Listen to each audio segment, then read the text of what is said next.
Welcome to TSC Touchdown Friday. Brought to you by TSC. GA Windsor and Son. Starley Insurance. Owen Kitchen and Bath. And Tailgate.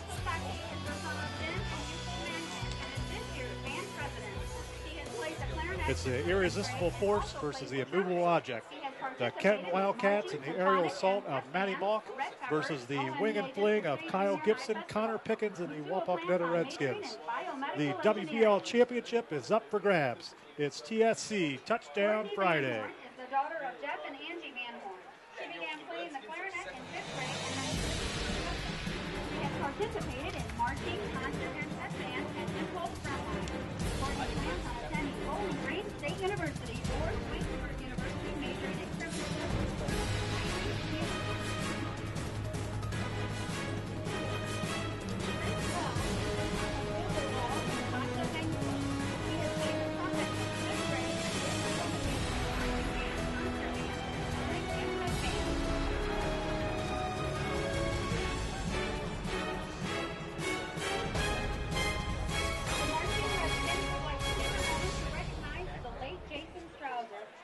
Mr. and Mrs. Rick and Judy Strauser. Good evening, everyone, and welcome to the Tailgaters pregame show. Welcome to Harmon Field tonight. I am James Smith, joined in the booth tonight by Paul Sadler. Paul, a lot of excitement in the air tonight. There sure is, James. This is one of the more exciting atmospheres I've ever walked into. Getting here, close to 2 hours before the game, just the crowd was already lined up. Kenton's side filled up just incredibly fast. It's about 6 deep all the way around the field. It is just an incredible atmosphere for high school football tonight. Certainly, with that being said, Paul, as well, a lot on the line tonight. Sure is. This is for the Western Buckeye League. You really can't have a bigger regular season game than this is. Both teams undefeated, 9-0 in overall, 8-0 in the league, as you can see there from the standings. They're playing for all the marbles. The winner wins the Western Buckeye League championship. The loser, has to settle for second place. As we'll get more into this as the game goes on, but certainly two very contrasting styles tonight. Sure is. You have Wapakoneta that has, the ball control offense led by that steamroller, Connor Pickens. And, they really want to control the clock and have long, drawn-out drives compared to Kenton that, wants to be up-tempo. Matty Mock's going to fling it up there, about 50 times a game. And, it's going to be just one exciting game. And right on cue there's a picture of Matty Mock. Obviously his stats and all those, go hand in hand. What do we expect from him? Well, from him tonight? Matty Mock is just, one of the more decorated players in high school football history. As hard as that is to fathom that we're going to see that tonight. But he has a chance tonight to potentially become the all-time passing leader in terms of yards for not only the state of Ohio, but the United States. And ironically enough, the person that he's trying to catch is his own brother, Ben Mock, who had 17,364 yards when he played for Kenton in 1999 to 2002. He has all kinds of touchdowns, has 43 touchdowns passing this year. He's rushed for 14, and not only does he lead the Western Buckeye League in passing, he's also 6th in rushing with over 1,000 yards, James. So certainly, both teams will have their hands full, as far as trying to stop each other. With that being said, Paul, what are the keys to tonight's game? Well, both teams, really want to make sure they limit turnovers, because in big games, turnovers can, mean, a victory or a loss. So both teams want to take care of the football. And we've seen over the year, Wapak has put the ball on the ground a little bit. They want to make sure they get that cleaned up for tonight's huge game. And obviously, Kenton, with as much as they pass the ball, they do have some interceptions over the year. And obviously, both teams want to be able to control the tempo. Kenton wants to play up-tempo, have as many possessions and plays as possible, and Wapak wants to keep that clock rolling, get those big gains on first and second down, set up third and short, and always be able to finish it off with 6 points. So should be an exciting, entertaining game. We'd like to also thank once again our sponsor helping bring you tonight's pregame, Tailgaters. And with that, we will take a short timeout, and we will be back with tonight's game. Looking for an easier way to pay the bills and balance the budget? There couldn't be an easier way than with TSC's Total Talk Plus. With Total Talk Plus, you can get Total Talk plus basic cable, Total Talk plus high-speed internet, or Total Talk plus basic cable and high-speed internet with costs starting as low as $59.95 per month. It doesn't get any easier than this. Talk soon.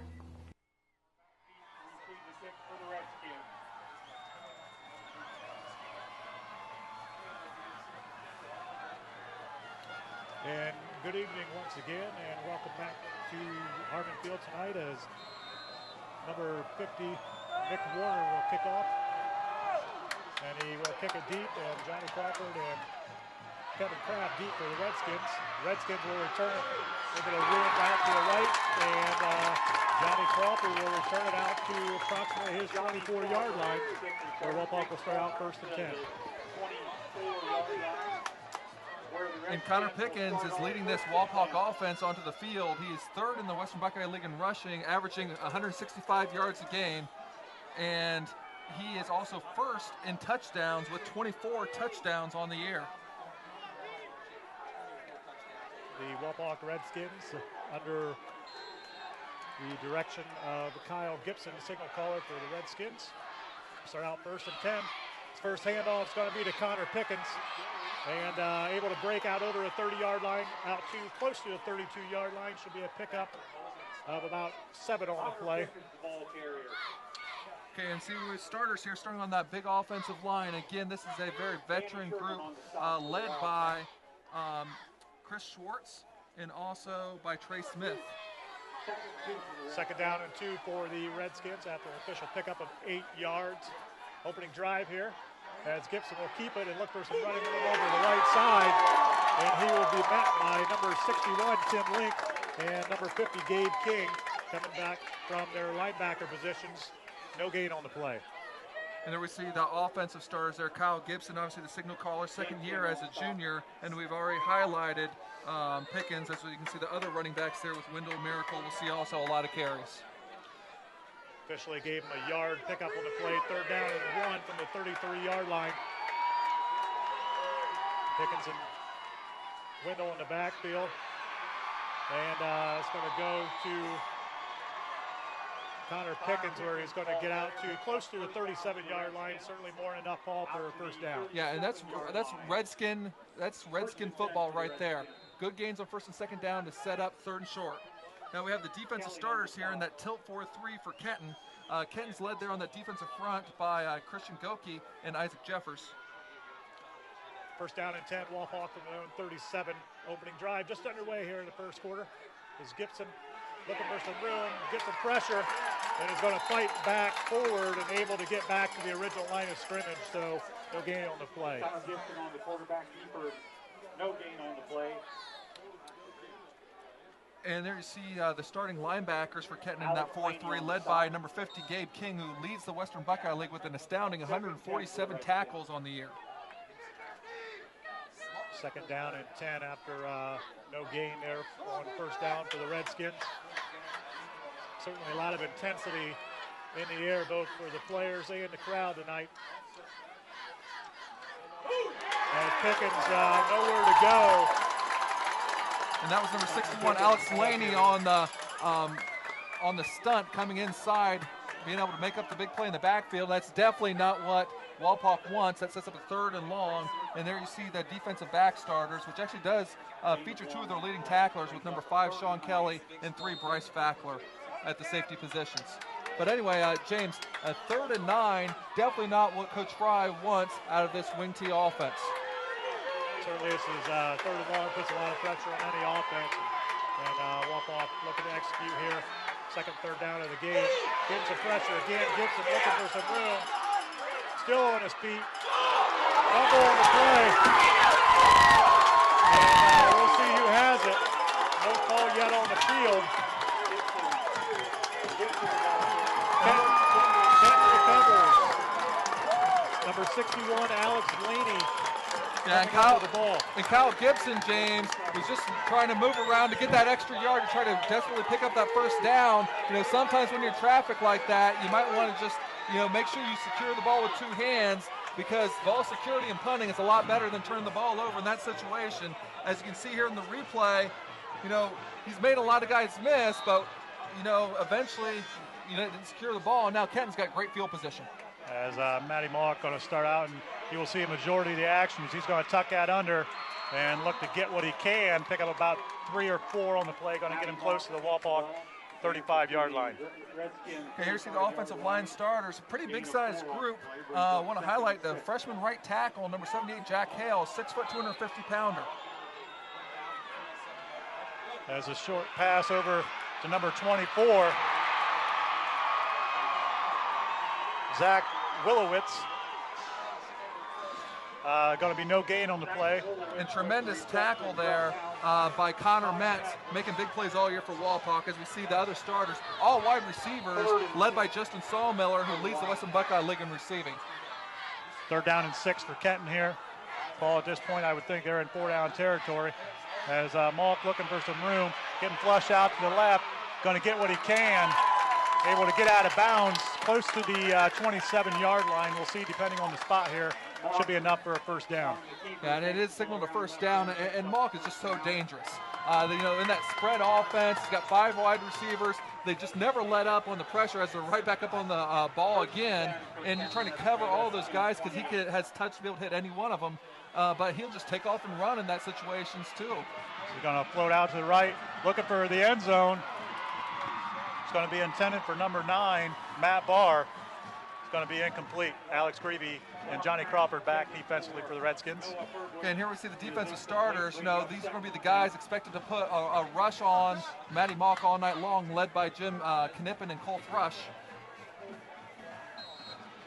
2nd down and 10 from the 28 after that incompletion. And as we said, Kenton gets their signals from the sideline. It's basically, you know, a read type of situation. So that pass is going to be completed. Number 11, Kieran Fetter. And I tell you what, James, I was almost trying to interrupt because that was a very odd formation. They were actually running 4 receivers all to the short side of the field. They were going to isolate Fetter on the wide side of the field there all the way on that play. 1st down and 10 now from the Wapak 11. Kenton threatening. Pass is going to be completed. Cuts back into the end zone. Number 6, Justin Sawmiller from 11 yards out. Touchdown, Kenton. Yeah, and Justin Sawmiller, again, as we mentioned, the leading wide receiver in the Western Buckeye League. Him and Matty Mock just connected on Sawmiller's 13th touchdown on the year, and that's Mock's 44th touchdown passing. And they're going to go line right up and go for 2 here. As Mock going to roll to his right. And he's going to go untouched into the corner of the end zone for the 2-point conversion. Kenton on top, 8-0. So with 7 minutes and 44 seconds remaining here in the opening quarter, 7-0 Kenton. We will take a short timeout. Kenton Wildcats 8, Redskins 0.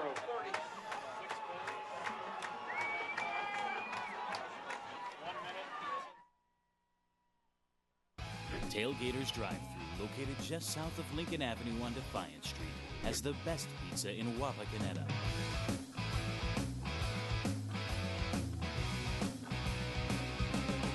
Tailgaters Drive-Thru is hot food, cold drinks.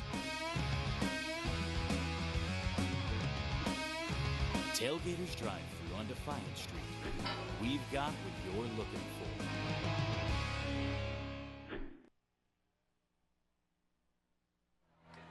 Welcome back to Harmon Field. Gabe King going to do the kicking duties for Kenton as he's going to kick it deep again. As Johnny Crawford going to return it. Has a little bit of a seam and he's going to get cut down at about the 30-yard line. Cut down by number 5, Sean Kelly, 6 foot, 180-pound senior. Sean Kelly. Going to cut him down. Paul, why don't you go ahead and take us through that scoring drive for Kenton? Sure was. Set up by the big fumble. Only a 6-play, 39-yard drive, taking a mere 1 minute and 18 seconds, topped off by Justin Sawmiller's 11-yard touchdown reception from Matty Mock. James, going to be real interesting right here. Obviously, Coach Fry did not want to start the game with a turnover. We'll see how they handle this big game atmosphere from here. As Gibson under pressure again. Going to get flushed to the right, going to pick up some yardage, and going to lower his head and fall forward to about a 38-yard line. Going to be a pickup of 8 on first down. They tried to do a little play-action pass. Kenton was not fooled by any means. Gibson able to be able to make something out of nothing to pick up a good gain there on first down. Makes it a 2nd and 2. And again, this is more what Doug Fry wants from this offense, even though that's not necessarily the way he envisioned it to happen. 2nd down and 2 from the 38. Pickens in the backfield along with Wendell. Gibson under center. He's going to hand it off to Pickens, and he's going to have nowhere to go. And Christian Kofi from the defensive line just stuffing that run right there. Again, we don't see this Wapak offense have too many negative plays or being stuffed at the line, but we've seen the Wildcats do it a couple times now. However, due to that good first gain on first down, it's still a 3rd and very reasonable.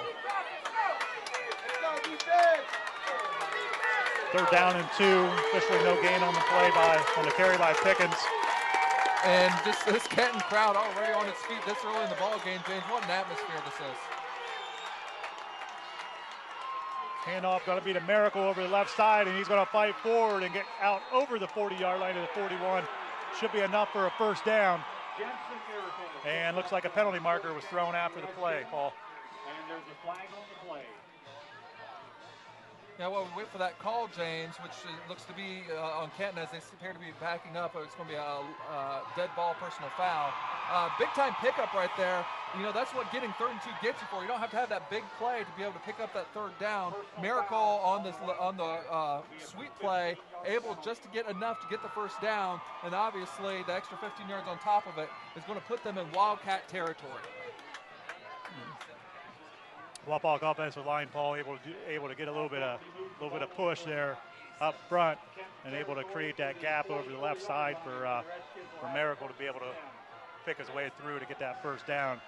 Well, I'll tell you what, Kenton doesn't get a lot of recognition or as much as they should on the defensive side of the ball. They are, one of the better defenses in the Western Buckeye League. They're 3rd overall in total defense, and that's with them being out there a lot of plays just because of Kenton's offense, gets them out there so much because they score so much. There's a handoff to Miracle again over the left side, and he's going to kind of weave his way through, across the 40 to the 38-yard line. Going to be a pickup of 6 on first down. Yeah, Miracle is averaging almost 8 yards a carry coming into the game. He's kind of been hit or miss up and down with the number of carries of these guys. He's only got 27 carries coming into the ball game, James. Kevin Kraft brings the play in to Kyle Gibson. 2nd down and 5, halfway through the first quarter here. Kenton on top, 8-0. Wapak driving in Kenton territory. Sweep play again to Miracle. And he's going to be brought down by number 1, Caleb Halsey. 6 foot, 165-pound junior coming up from the secondary position. And Coach Fry obviously seeing something that, he wasn't having much success between the tackles as much as he'd like, so he's attacking the outside with the sweep a lot more with Miracle. When that occurs, the quarterbacks need to actually step up and make a lot of plays, and that's what Halsey was able to do on that play. 3rd down and 3 here. Wapak. Looks as though Wapak will take a timeout. We will keep it here. Paul, certainly, we're halfway through the first quarter here. How long, if you're more so the players, but how long does the adrenaline rush kick in after the start of the game? Well, the adrenaline is there pretty much throughout the game. The excitement of being caught up in the atmosphere, that pretty much disappears after kickoff. Before that, you're looking in the crowd, you're seeing, man, there's a lot of people here. But once, that kickoff occurs, you really focus in on what you need to do to be able to win the game. And James, as far as for this play, it's 3rd and 3, and especially going against just a tremendous offense in Kenton, there's absolutely no way that Wapak, if they do not pick this up, won't go for it on 4th down. They do not want that Kenton offense on the field. They're going to do whatever they can to keep their offense on the field for as long as possible, and they can't afford to play catch-up against this Wildcat team. 3rd down and 3 once again from the Kenton 37-yard line. Handoff going to be to Kevin Kraft, cuts it back, gets inside to 35 depending on the spot here, Paul. Official on the far side is going to give him about a 33-yard line, so we'll see depending on the spot here. And it's going to be a 1st down. Still a nice play there. Something that you got to give credit to the Kenton defense. When they hit somebody, they don't fall forward for any more yards. And I believe that it's Gabe King who ended up hitting Kraft on that to be able to take him down, and it is. Again, you see Coach Fry looking to attack a little bit more with the sweep against this. And part of that has to do is that tilt, as we'll talk about as we go on. Kenton, if you look closely, always has a tilt guy on the center, which really disrupts things. As there's Pickens right up the middle, able to get through that first wave and get down close to the 25-yard line. Good pickup of 8 on 1st down carry. Yeah, and explain what I mean by the tilt. Usually instead of lining up straight ahead over a person, what Kenton will do is they will tilt a guy at about a 45-degree angle in the A gap between the center and the guard. That makes it a really tough angle to be able to block him at either way. So it screws around with what your normal blocking rules would be, especially on middle between the tackle plays. Pickens again with the carry. Excuse me, that's Miracle. Fake me out, Paul. Jensen Miracle with the carry. It's going to be another Wapak 1st down. Well, James, at its best, the wing T is a deception-type offense that makes you second-guess yourself on who actually has the football, and that was executed very well there in a nice big play. Jensen Miracle having a pretty good start to this game. Doing a good job there with both hands to keep control of the ball. 4 carries for 17 yards for Miracle up to this point. 1st down and 10, Wapak from the Kenton 18-yard line.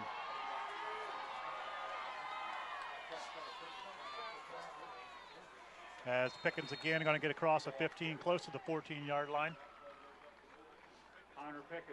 So, and again, it might not be the most pretty type of offense to see from time to time, but that's exactly what they want to get. They want to get those 4 or 5 yard or more gains on 1st down, and they're perfectly happy with that. And they've been mixing it up, pounding Pickens between the tackles, going Miracle or Kraft onto the outside. Coach Fry is very happy with this drive so far. 2nd down and 6, as you said, Paul. Pick up a 4 on 1st down. As Kevin Kraft gets tripped up close to the 11-yard line, Paul. If he got around that last guy, it was going to be a foot race to the pylon. It sure was, and there was some penetration there. 66 Seth Welsh and 20th Luke Abbott were in there to potentially make a play, but they didn't have their feet underneath them as he was able to make him miss. But this sets up that critical 3rd and 2 that they like to have. Again, definite 4-down territory here again. And certainly if you're Coach Fry, that 3rd down and short is you got a lot of options you can do here. 3rd down and short. As Pickens once again gets inside the 10, close to the 7-yard line. It'll be 1st and goal, Wapak. And again, a lot of pressure because of not just that tilt nose, but also just the tremendous inside pressure that Kenton provides on the interior lineman, led by center, number 50, Nick Warner. He's going to have to do a tremendous job, be able to continue to open up the holes for Pickens between the tackles. 6 1st downs for Wapak, and Paul, as we talked about, time possession. 8 minutes and 42 seconds up to this point, time possession for Wapak. Well, that's what they're going to want, but that's going to be skewed no matter what because Kenton's possessions just aren't going to be very long just because of the nature of the way they play. It's touchdown, Kevin Kraft from 8 yards out. Yeah, they've been working, the up the middle and the sweeps, and then they finally decided to go ahead and show that counter play with the inside handoff to Kevin Kraft. Kraft has been playing a lot more on offense lately, and that is his 4th rushing touchdown on the year. And here's where, Wapak will their hands kind of been forced already, Paul. Kenton does force you to do some things you don't necessarily want to because of them going for two every time. As Miracle going to be stood up and not going to make it. Is going to be tackled, brought down at the 1 yard line. So 2-point attempt is going to be no good. With 1 minute and 35 seconds remaining here in the first quarter, Kenton on top of Wapak, 8-6. We will take a short timeout and be back.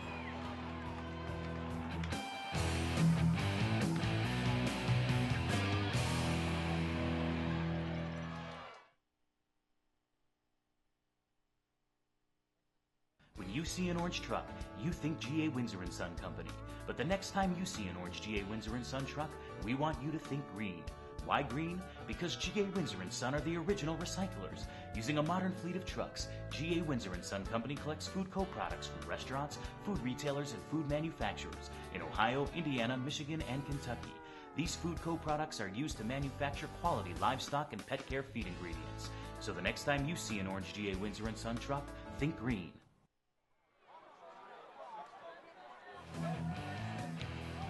Welcome back to Harmon Field as Wapak able to get on the scoreboard and get their first points of the game. Paul, why don't you go ahead and take us through that drive summary? Well, it's exactly what they wanted. A long drive of 12 plays, 70 yards, 6 minutes and 3 seconds. An 8-yard touchdown run by Kevin Kraft tops it off. And you do need to mention, too, as we see no return on the play, that a very key was they missed the 2-point conversion, and that was really because of the tilt nose, Christian Goki, number 34, getting immediate penetration on the play. Wildcats going to have a 1st and 10 at their own. Kenton will start out 1st and 10 from their own 27-yard line. Second possession of the game. They got that turnover to start with, Paul, and that's what has put them on the board up to this point. And you want to look, you don't play conventional defense. You see absolutely no one is in a 3-point stance defensively for Wapak. So what they're trying to do is, play games. Who's blitzing, who's dropping into coverage.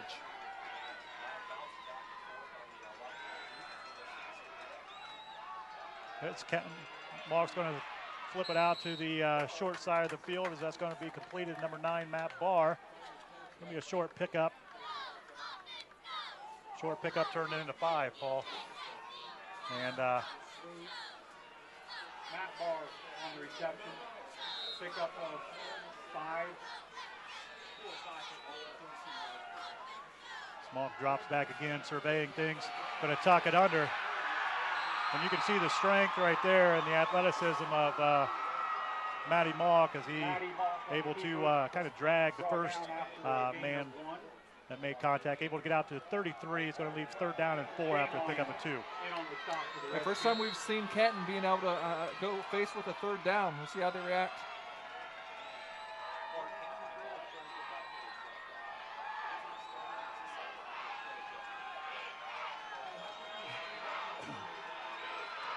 Looks like a little bit of confusion here on the Kenton offense in terms of what they want to run here as both last 2 plays they've ran the play clock down. There's a lot of pressure on Mock. Going to throw it. It's going to be incomplete over to the far side. Cole Thrush and Brennan Wilson applying a lot of pressure there. Yeah, and I tell you what, this is not a 100% punting situation either. This is week 10. Matty Mock is also their punter, and he's only punted 8 times this year. So, they're going to line up the exact same way, and he might quick kick it or they might just run a play here.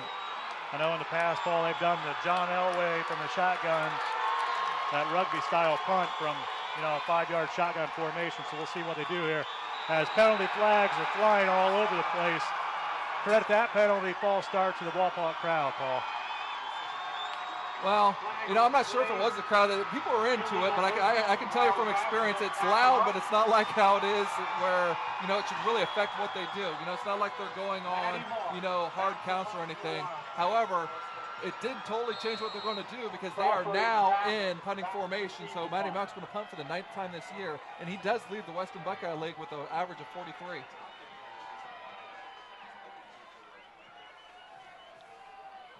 As Mock able to get it, it's going to be kind of a punt off the side of his foot. It's going to go out of bounds. at the Wapak 42-yard line, where with 34.8 seconds remaining here in the first quarter, Wapak will take over, first down and 10. And I tell you what, the Redskins got what they needed. They got a stop on the Wildcat offense, and that's not a given for as prolific of an offense scoring that Kenton is, as being the leading scoring team coming into this game in the Western Buckeye League. So now they get a chance to potentially take the lead. Paul, and it'll be something interesting. You know, we talked there. We had a false start. We had a little bit of, looked to be miscommunication with the receivers. We'll see what that Wapak defense, how Kenton responds with their different alignments.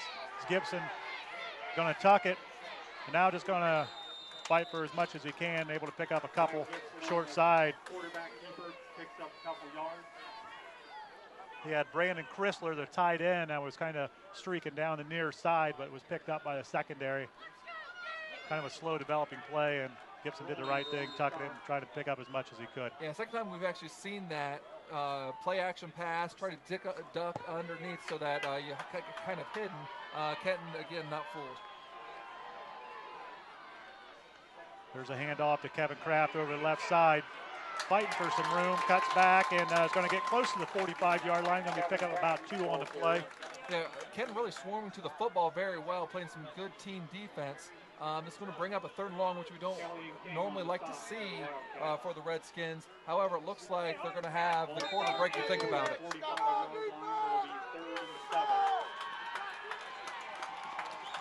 And with that, Paul, that will end the first quarter here from Harmon Field. Kenton on top, 8-6 over Wapak at the end of 1. We will take a short timeout and be back with second quarter action.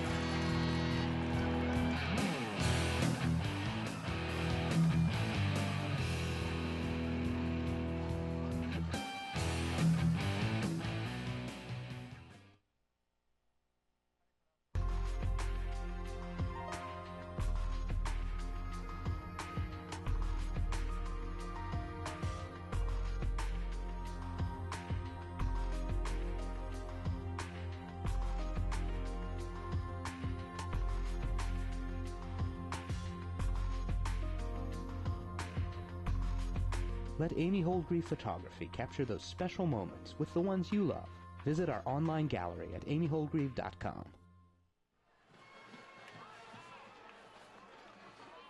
Welcome back to Wapakoneta as Kenton on top, 8-6 after 1 quarter of action, Paul. Wapak's faced with a key 3rd down and 7 here from their own 45-yard line.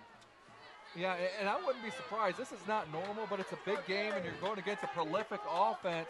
You know, I wouldn't be surprised to see Kenton, for Wapak to look to play 4-down territory here in midfield. It's Gibson in shotgun formation. Got somebody, pressure's going to bring him down. Going to be brought down by number 34, Christian Goki. And Christian Goki, the leading tackler of the defensive front. Again, usually playing some of the tilt nose for him. Gibson just too much time, too good a coverage, couldn't find anyone open. He needs to get rid of the football and not take the loss there. Zach Holtzapfel going to do the punting for Wapak. He's going to put his right foot into it. Takes a Wapak bounce and going to be rolled and down inside the 28-yard line, where Kenton will start out. First down and 10, their first possession here in the second quarter. Yeah, and it's really worth mentioning that, Kenton's offense, forces you to do different things. You don't get to play your base defense against Kenton. So you have a lot of guys out there who aren't generally out there, including 2 freshmen are actually playing as starters. Number 14, Cody Morgan, and also 47, Thomas Shaneline. 2 freshmen playing out there against who could very well be the most decorated high school quarterback that's ever played.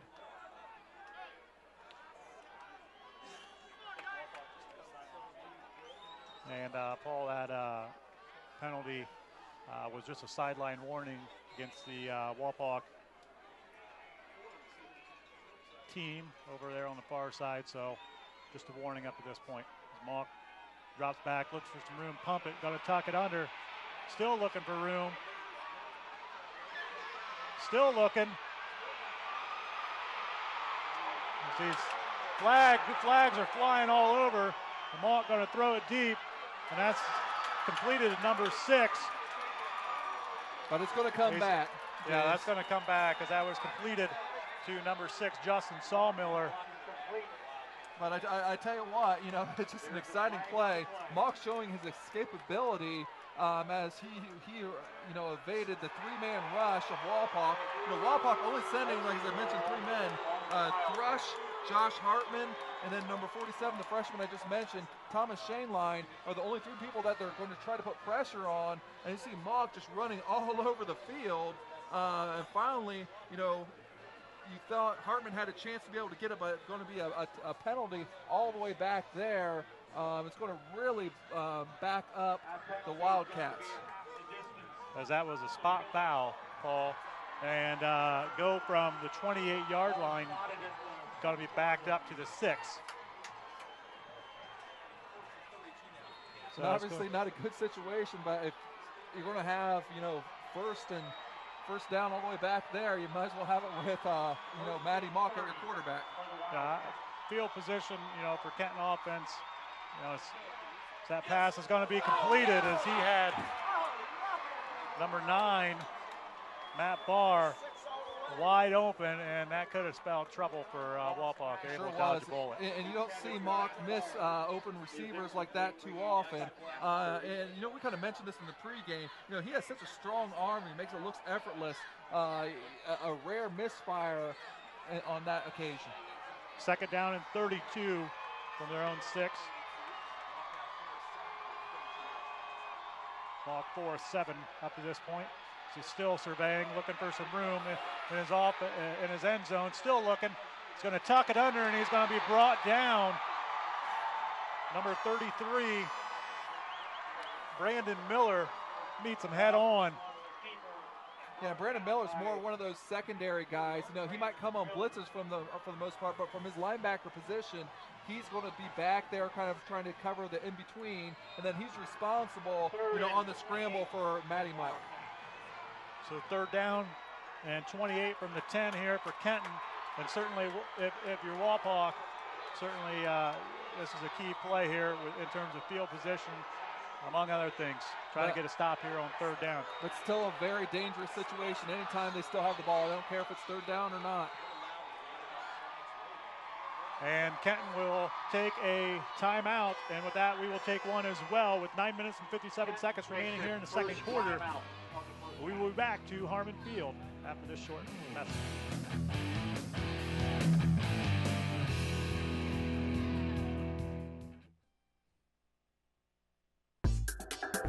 Book your next getaway at tripsportstravel.com. Find great deals on cruises, flights, hotels, rental cars, everything you need for your dream vacation, right here at tripsportstravel.com. Tripsportstravel.com. Save more money.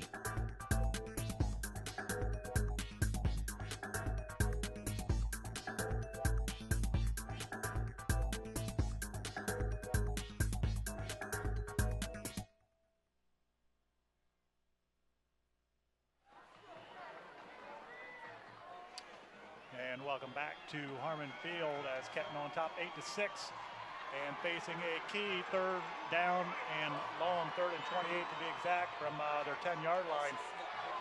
Kenton forced to take a timeout to kind of get everybody on the same page here with this key 3rd down. And we can see a very fired up crowd in student body right here. Again, just an incredible atmosphere for high school football, James. As Mock going to roll to his left, going to plant, looking across the middle, still looking, still nowhere to go. Flushed out to the right. As a pass is going to be passed, and going to be completed to Sawmiller. Going to be caught at the 46-yard line. Pick up a 36. And that's just a killer. 3rd and 28. You feel you're covering so well for so long, but Mock can just buy time. And eventually his receivers are going to get open, and he's got that arm strength and vision. He can find that open receiver. As inside pass going to be to number 11. Kieran Fetter. Looks to be enough for another Kenton 1st down. That's going to be a pickup of 11. And this is what that offense does to you. They don't let you get in the comfort zone. You know, you feel like you had great position right there. They hit a big play, boom, they're right back at you for another 10-yard play. Quarterback draw by Matty Mock. There's going to be a pickup of about 9 on the play. Going to get close to the 34-yard line. Design quarterback draw. And that's one of the ways that the Kenton offense will keep you honest.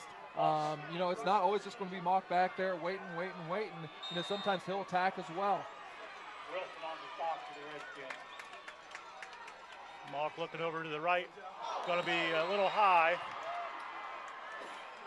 That was intended for Fetter again. Johnny Crawford right there defensively. Yeah, Mock a little bit high on that one. Again, not only is he the leading passer in the Western Buckeye League, he's also the highest percentage passer with 68% coming into the game, and he's currently 6 for 10. So not too far off his average for the year. Mock going to roll. He's going to keep it. And breaks 1 tackle, breaks 2, still moving. Inside the 20, inside the 10, uses his speed, breaks away, touchdown. Kenton. What a play. What a play, James. Wapak had him dead to right with 2 normally sure tacklers. You know, had him for a very short gain, but he's able to not only break those tackles, but he's able to maintain his stride and be able to make the big play. Mock, as you can see where the rushing stats, hurting you with his legs, not just his arm. 6 carries for 59 yards, as you can see there on the screen. So right now it stands at 14-6, pending the 2-point conversion here. And Kenton will take another timeout. And we will take a timeout with them as well. 8 minutes and 50 seconds remaining here in the second quarter. We'll be back after this message.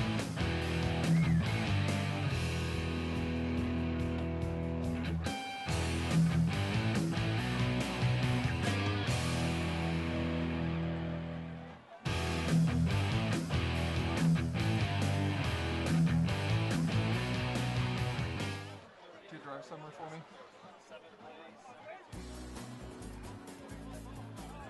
The OHSAA provides excess catastrophic accident insurance for student athletes participating in all 24 OHSAA sports, as well as student managers, trainers, and cheerleaders. Unlike most other states, this coverage is provided at no cost to OHSAA member schools. And while we wish there was no need for such coverage, it provides peace of mind for students, school officials, and parents. Welcome back to Harmon Field. Kenton on top 14-6, looking to add to it with a 2-point conversion attempt. Very different formation right here, having all 5 receivers lined up. One of them has to be ineligible because he's on the line of scrimmage. And there is a penalty marker down. Looks to be a false start against Kenton, going to back him up 5. So some rare mistakes going on here, but being on the 2-point conversion, you know, they're still up 8 even if they wouldn't get it. However, they can take a 2-possession lead by converting this 2-point conversion. This 2-point conversion, very key up to this point in the game. Mock going to roll to his right, looking under pressure, throws at the back of the end zone, and it's going to be caught by number 9, Matt Barr. Able to go up high and get it. What an athletic play. Again, just when you think you have Mock caught dead to rights, he's able to escape, throw the football in a place where his guy can make the play, and just a tremendous catch there by Matt Barr. As you can see right here, you know, perfectly placed ball. Couldn't have been any shorter, would have been tipped any longer. He wouldn't be able to get to it. You know, tremendous touch there by Matty Mock. 16-6 in favor of Kenton with 8 minutes and 50 seconds remaining here in the second quarter. Paul, why don't you go ahead and take us through that drive summary for Kenton? Sure. It was a 7-play, 72-yard drive, taking 2 minutes and 27 seconds. Matty Mock with the 34-yard touchdown run, his 15th touchdown. And again, the key play was the long pass on 3rd and 28 to number 6, Justin Sawmiller, to be able to keep this drive going. Remember, you know, it was technically a 72-yard drive, but because of penalty, they were marched all the way back to the 6-yard line, James. And certainly picked up a couple key plays there with that drive. Kenton elects to kick it deep again. So it's going to be taken by Alex Greavy. Alex Greavy able to get out to the 35-yard line. And I tell you, Gabe King has a motor on him. He's the leading tackler in the Western Buckeye League, normally a middle linebacker for the Kenton defense, was able to make the tackle on that kickoff, and he's just always around the football. Wapak will start out first down and 10 from their own 35-yard line. You know, Paul, certainly being week 10, certainly being with everything, you know, that's at stake with this game. You know, Wapak faces probably their biggest drive of the year. You know, it's a long keeping in this game early. Well, it's a long game, but you know, yeah, you definitely don't want to give the ball back to that Kenton offense with them already having a 10-point lead. As Gibson able to tuck that under and get out over the 45-yard line, pickup of 11, going to be enough for another Wapak first down. Going to be their 7th of the game. Both squads with 7 first downs up to this point. Yeah, and I know we talk about time of possession, and you know, Wapak's going to dominate the time of possession just because of the style of play. You know, the clock's always going to be running with them. For Kenton, if something doesn't happen for them, the clock's going to be stopped. But still, that's what they need. They need to move the chains and keep their offense on the field. Pickens looking for some room, spins, cuts back, and is going to pick up 2. Going to get out close to the 47-yard line. And again, Gabe King, we're going to be calling his name quite a bit from that middle linebacker position. You know, as much as we've seen Connor Pickens run over defenses, you know, not too many people seem to be moving Gabe King when he hits them. Short pickup of 2 on the play. That puts Connor Pickens at 8 carries for 28 yards up to this point.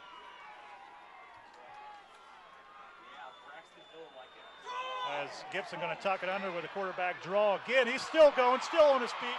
Gets inside the 40, down to close to the Kenton 37-yard line. Quarterback draw.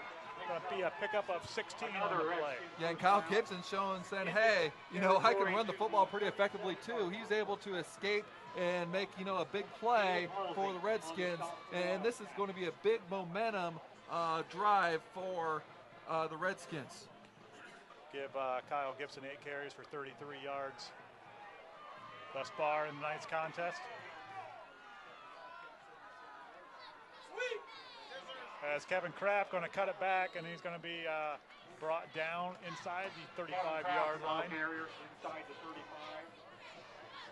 35. Short pickup on the play. Ken doing a good job making that counter, which was the touchdown play, ironically, to cut him up a little bit sooner. And again, Gabe King once again there for the tackle.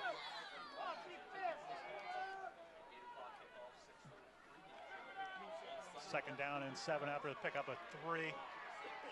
6 minutes and 50 seconds and counting remaining here. As Pickens going to get the carry again, he's going to fall forward close to the 31-yard line. Going to be a pickup about 3 on the play. It's going to leave 3rd down and roughly 4. And James, Wapak appears to have kind of decided to attack more out of their shotgun package against this Kenton defense. You know, a lot of times what they were getting was a lot more guys in the box when they were running their traditional wing T defense. We'll see if they can stay with that mentality, and it seems they are. They're going to an empty backfield here now. 4:06 is Wapak on 3rd down up to this point. Pass is going to be to Kevin Kraft. Face masker come flying in again, as could have been face mask or horse collar. Yeah, either way, you know, Kevin Kraft kind of bent a way that is not natural, and that's going to be a 15-yard penalty. As we're going to see here in the replay, we may be able to see it or not. You can see one. Yeah, that was. I don't know if it was. I think it might have been a horse collar type tackle instead, and I believe that's what they're going to call. But.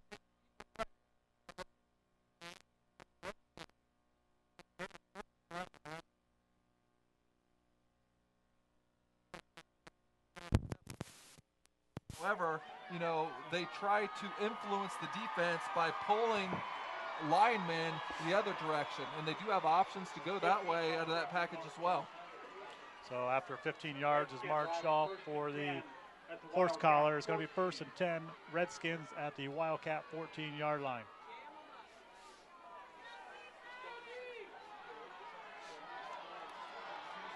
You see the back and more of a traditional wing tee, and you can see a lot more just Wildcats just around the football in the line of scrimmage.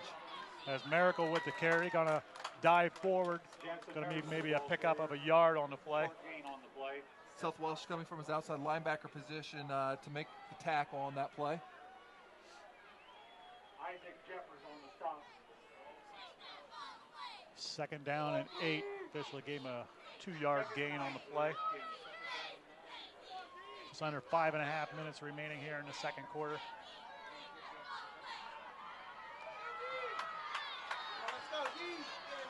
Gibson under center.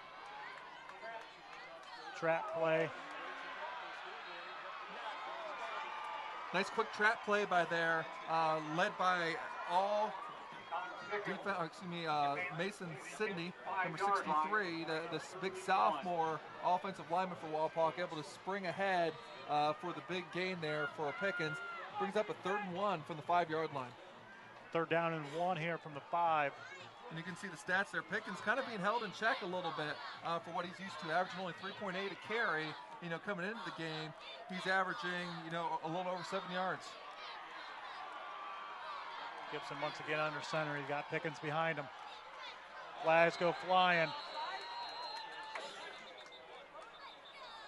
And that play was blown dead, so we'll see what the call is.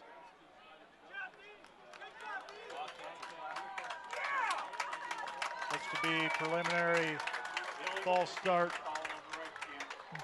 against Wapak. We're going to back him up 5. And that is a big penalty. You go from 3rd and 1 to 3rd and 6. That totally changes your approach especially against a stingy Kenton defense.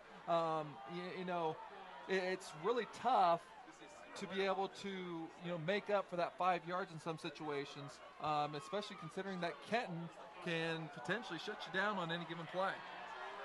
So 3rd down and 6 from the 10. Gibson drops back. Pass is over the middle. It's intended for Kevin Kraft, and just out of his reach.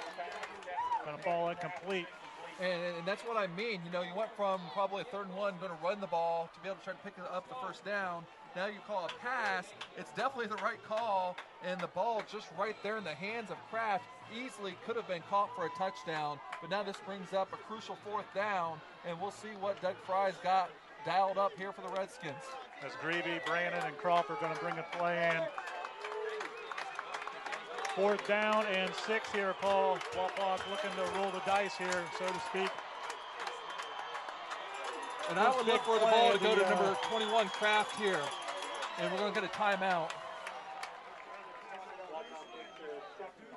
As Wapak will take their 2nd charge timeout. We'll keep it right here. And as I was kind of mentioning, in these situations, you want your big-time ball players to have their hands on the ball. Your 2 best offensive players that are capable of making big plays are Connor Pickens and also Kevin Kraft. I would be surprised if one of those 2 guys don't end up with the ball in their hands, and just because it's 4th and a little bit longer, might be tough to really count on running a traditional running play. So I wouldn't be surprised to see some sort of either counter play to Kraft or some sort of pass play to try to get the ball in his hands, or allowing Gibson to make a play himself. The winning ticket for tonight. So 4 minutes and 13 seconds remaining here in the 2nd quarter. Well, I'll tell you what, James, I'm sorry to interrupt. You know what I would do is I would try to, set up my big old tight end, Nick Sawmiller, try to get him a big touchdown in this situation. Well, he's in there. He's the one that brought in the play before the timeout was called, him and Greavy. So we'll see here, 4th down and 6. They got to get to the 4-yard line.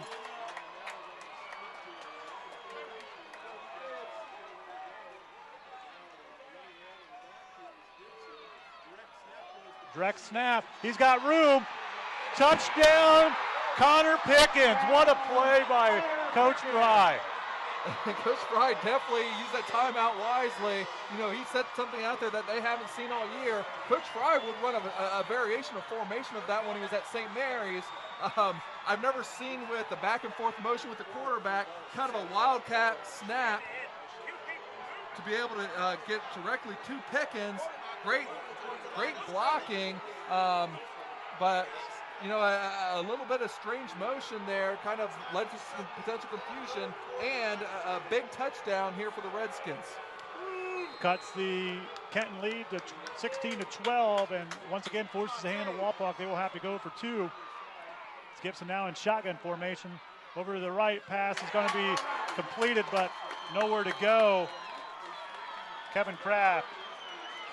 Johnny Crawford brought that in. We will take a timeout here with 4 minutes and 7 seconds remaining in the second quarter. We will be back with more second quarter action.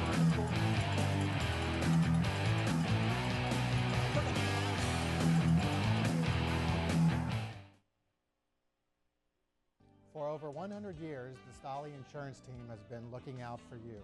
We have access to major insurance companies all over the country.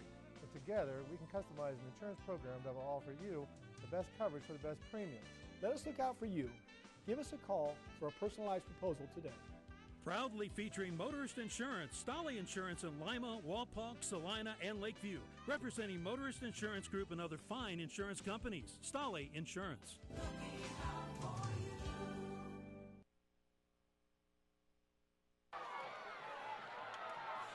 Welcome back to Harmon Field as Wapak able to cut into the lead of Kenton, now 16-12 in favor of the Wildcats, as Bailey Heingardner will approach the ball for kickoff for Wapak.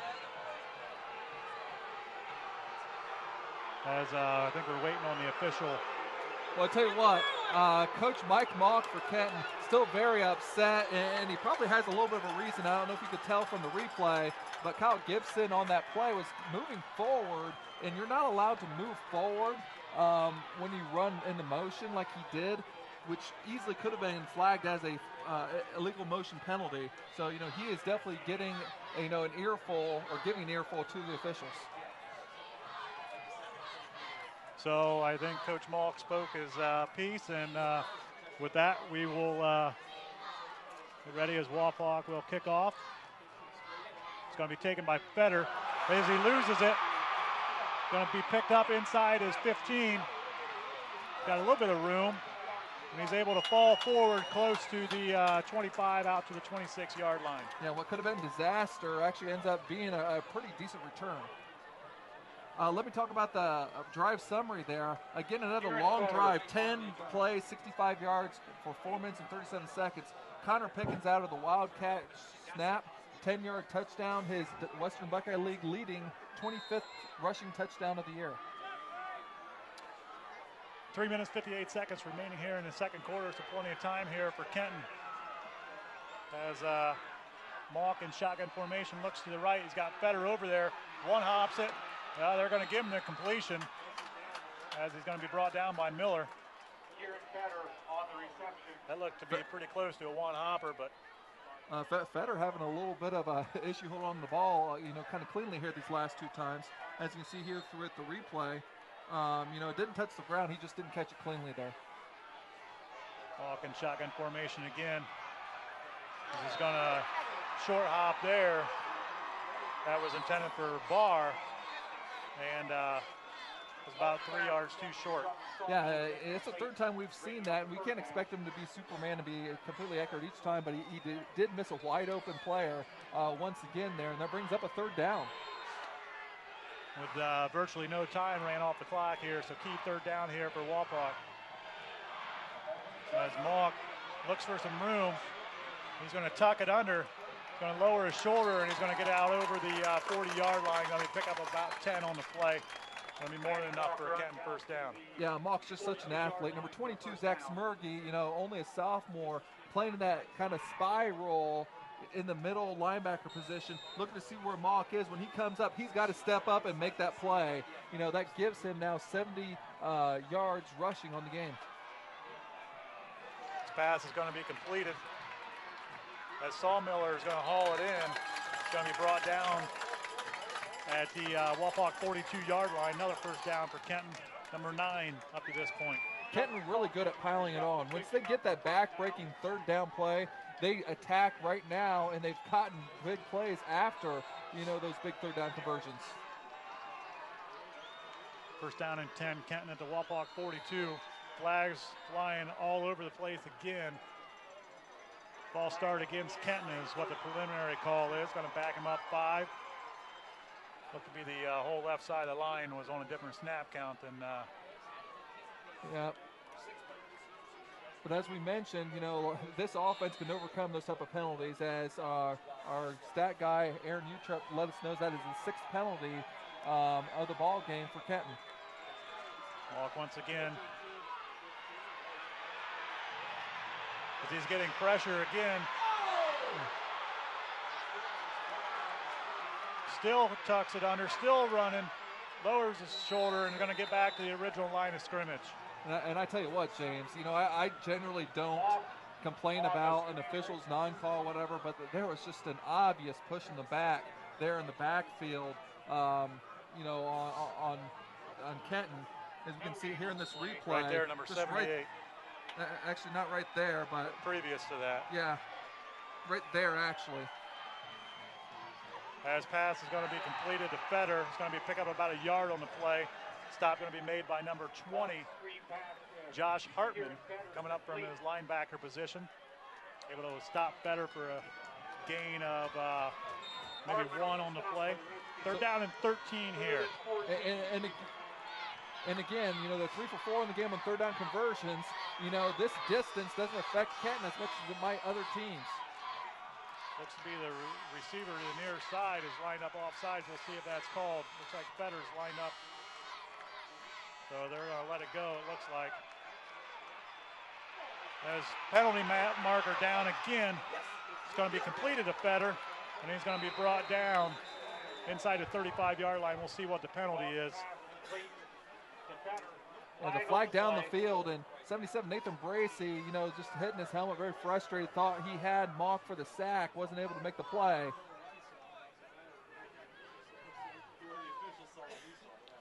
So we'll see here as they've yet to signal one way or the other what the penalty is. Looks like it's going to be holding on the defensive holding, and that's going to give the Redskins a first down. Give the Wildcats a first down. Referee Mark Sisko in charge of things tonight out on the field. So kind of a key part of the game here, James. You know, only 1:24 left. You know, the Redskins had the ball first, so Kenton will get the ball first to start the second half. It could be really bad news for Wapak if they go down 2 possessions and have to get the ball back to Kenton to start the second half. 16-12 in favor of Kenton. It's going to be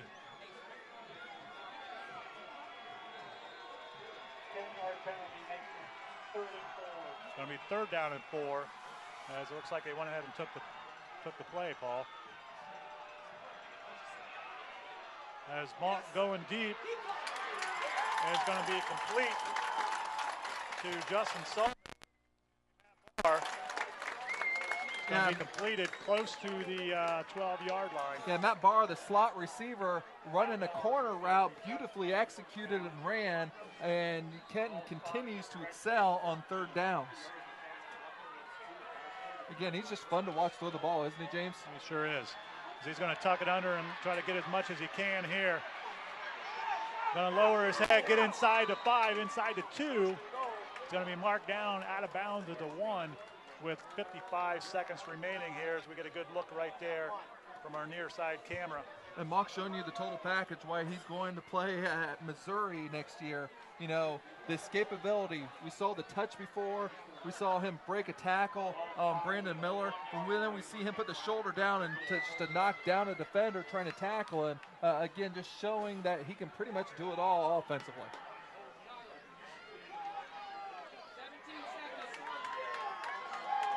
.55 seconds remaining here.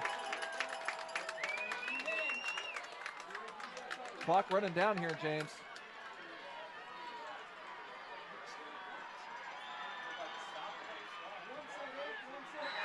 As Matt Monk will carry it in and jump over the pile, and he's able to get in and that would be Kenton's big package that they just ran in there.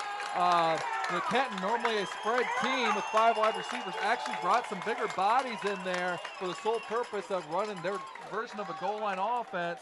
And Mock leaps into the end zone when he easily looks like he could have just walked in. Yeah, I think he was anticipating a little bit of contact there, but nonetheless, drive summary, Paul. 9 plays, 74 yards, 3 minutes and 6 seconds. Kenton with a big answer touchdown after Wapak seemed to appear to have grabbed the momentum back. 22-12 in favor of Kenton here, as they're going to take a timeout, it looks like. Be all on the same page here. We will take a break as well with 52.7 seconds remaining in the second quarter. We'll be back.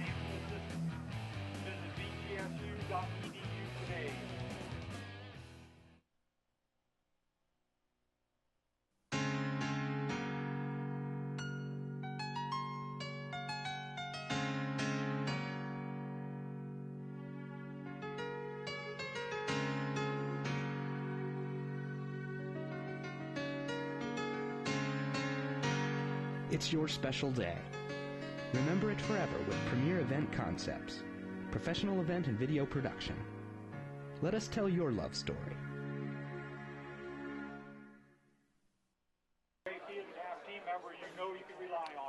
Welcome back to Harmon Field, as Kenton has extended their lead to 22-12 and are going to attempt a 2-point conversion here. It's called timeout to get everybody all on the same page, Paul. And certainly, as you just mentioned, Kenton scores here to extend their lead. And depending on this last minute here, Paul, Kenton will also receive the ball coming out of halftime. Smock's going to be in shotgun formation. Again, he's going to tuck it under. Looks to get to the corner, and he will walk in untouched. 2-point conversion is good by Matty Mock. And the magic of the 2-point conversions, Kenton has Wapak doubled up at 24-12, but they've only scored one more touchdown. With 52.7 seconds remaining here in the second quarter, Kenton extends their lead more to 24-12. And certainly here with under a minute to go.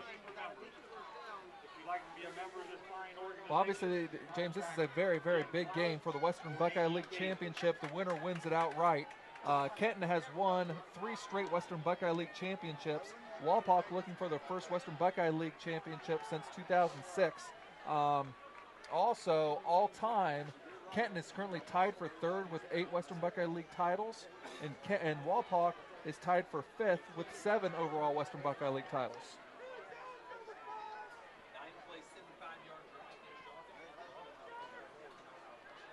Gabe King will do the kicking duties for the Wildcats as the ball is placed at the 40-yard line. You have to see Kenton try a 2-point conversion, Paul, as they will try that at any time during the contest. It's kind of a little squib kick down the middle there. It's going to be taken. A little bit of a seam there for Wapak as Johnny Crawford going to take it out to the 37-yard line. 46 seconds remaining here in the second quarter. And the Redskins only with 1 timeout left, but we have seen them work some magic late in the second quarter so far this year. So we'll see if Coach Fry can get a little bit more out of that offense here once again, because as we mentioned, to be down multiple scores against this Kenton team, it's going to be a tough road to hoe. Gibson in shotgun formation. He's got trips to his left. He's going to tuck it under the right. Flag comes flying in the area that you would suspect holding. We'll see what the call is. And by the way, there was a tremendous tackle right there made, and the ball carrier didn't go anywhere when he hit him. Didn't even have to look to see who the number was. It was number 50, Gabe King. Certainly, he's doing a great job defensively. Well, I tell you what, this is an interesting call right here. We just assumed that this was going to be in the area of holding, but they're going to call this on Kenton, and I can tell you what this is. they're calling an illegal block on Kenton, and what I'm assuming they did, and teams will do this, James, is when they feel that someone's coming to trap them, they will actually chop block the blocker in an attempt to create a pileup, and that's a big penalty. That gives Wapak 15 freebies, and it gets them inside. Kenton is setting up the screen as Wapak. As that was completed to Brandon, gets close to the 40. We'll see here, Wapak has one timeout remaining here as the clock continues to move under 20. Now down to 15. Wapak in a hurry now. As Gibson drops back, he's got Kraft, and it's going to be intercepted by number 1, Caleb Halsey, because he's still got room, and he's going to get out to the 47-yard line, and with that will end the second quarter. And I tell you what, there is a penalty marker down on the play. So we'll see what the penalty is. Gibson had Kraft open. He just put a little bit too much air on that pass, and that allowed Hazy to come in and be able to make the pick that could potentially end this half. However, we do need to see what the penalty is all about. As the penalty looks to be against Kenton after the interception, so it will be declined. So with that, will bring us to the end of the second quarter and to halftime. Our halftime score, Kenton Wildcats 24, Wapak Redskins 12. We will be back with halftime. You're watching Game Face Ohio.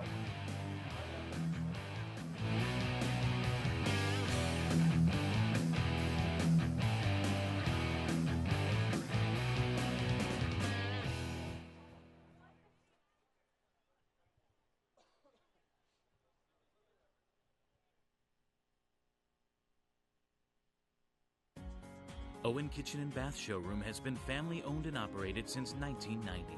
We can help you from start to finish with your entire project. Let one of our professional designers put the final touches.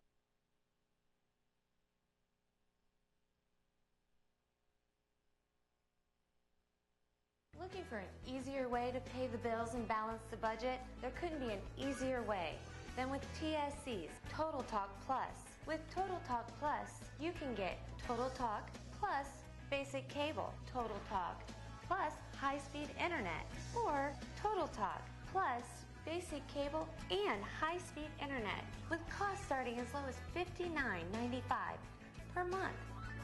It doesn't get any easier than this. Talk soon. Tailgaters Drive-Thru, located just south of Lincoln Avenue on Defiance Street, has the best pizza in Wapakoneta.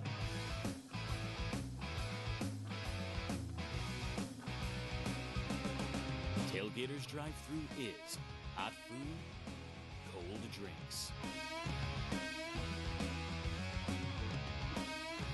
Tailgaters Drive-Thru on Defiance Street. We've got what you're looking for. When you see an orange truck, you think G.A. Windsor & Son Company. But the next time you see an orange G.A. Windsor & Son truck, we want you to think green. Why green? Because G.A. Windsor & Son are the original recyclers. Using a modern fleet of trucks, G.A. Windsor & Son Company collects food co-products from restaurants, food retailers, and food manufacturers in Ohio, Indiana, Michigan, and Kentucky.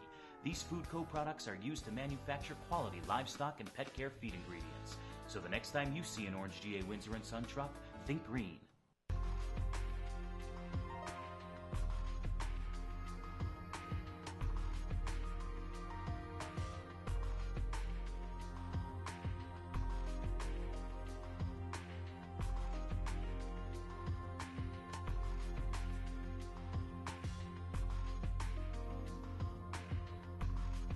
Let Amy Holdgreave Photography capture those special moments with the ones you love. Visit our online gallery at amyholdgreave.com. Book your next getaway at tripsportstravel.com. Find great deals on cruises, flights, hotels, rental cars, everything you need for your dream vacation, right here at tripsportstravel.com. Tripsportstravel.com. Save more money.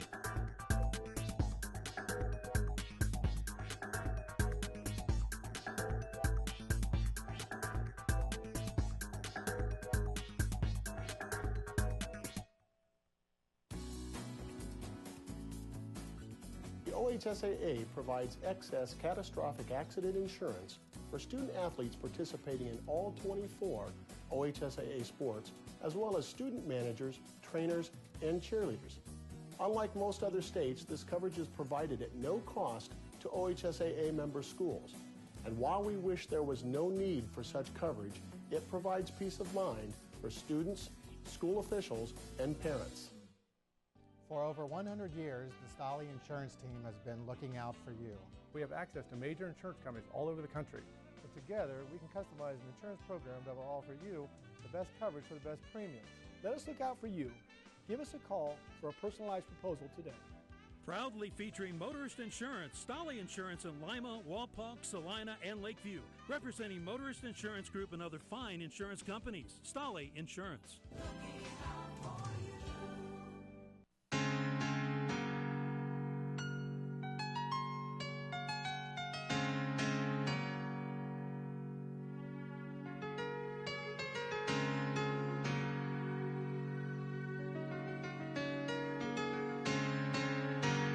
It's your special day. Remember it forever with Premier Event Concepts, professional event and video production. Let us tell your love story. The Ohio High School Athletic Association is a voluntary, nonprofit association of more than 830 public and private high schools and approximately 850 7th and 8th grade schools. Member schools vote on rules and regulations pertaining to eligibility, scholarship, and many other issues. Sometimes we have to make tough decisions to enforce the rules, but that's just part of all the things the OHSAA does to make sure Ohio school sports are fair, safe, and fun for everyone. What you looking at, Michael? Oh, relax, Sherry. It's nothing that you'd be interested in. I wonder what he's been doing on the internet for so long. He's got to be up to no good. Okay. Here you go, Sherry. Happy birthday, dear. Call TSC for Bright Lightning high-speed internet today and surprise your wife. That is, if you can. Owen Kitchen and Bath Showroom has been family owned and operated since 1990. We can help you from start to finish with your entire project. Let one of our professional designers put the final touches on your project. Owen Kitchen and Bath now has 2 showrooms to better serve you in Wapakoneta and Lima. Owen Kitchen and Bath, cabinetry that will take your breath away at prices that won't.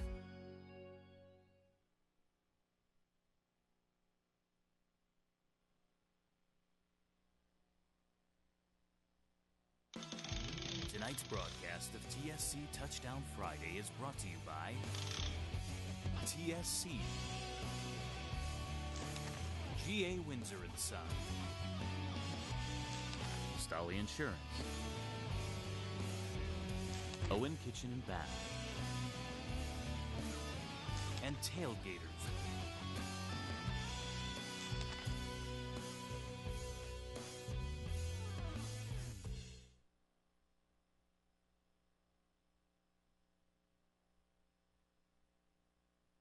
We talked pre-game about just the atmosphere and what's at stake with both teams 9-0 and Western Buckeye League, and just the total environment. You know, if you're a player in tonight's game, you couldn't ask for a better Week 10 environment. Oh, sure. You know, this is what you play for, and to be able to be a part of this game on either side, you know, you're going to be talking about this when you're as old as we are, James. You know, it's just an unbelievable feeling, you know, to walk out onto that field and just seeing, you know, 6 to 10 people deep all the way around this field. And, you know, certainly as we, you know, get in here to halftime, and, you know, the first half was, you know, time of possession was certainly dominated by Wapak and having a majority of the time offensively with the ball. But Kenton, and their time they had the ball, moved the ball effectively, and you know, kind of you know, just as we you know, what we talked about with you know, the aerial attack of Matty Mock.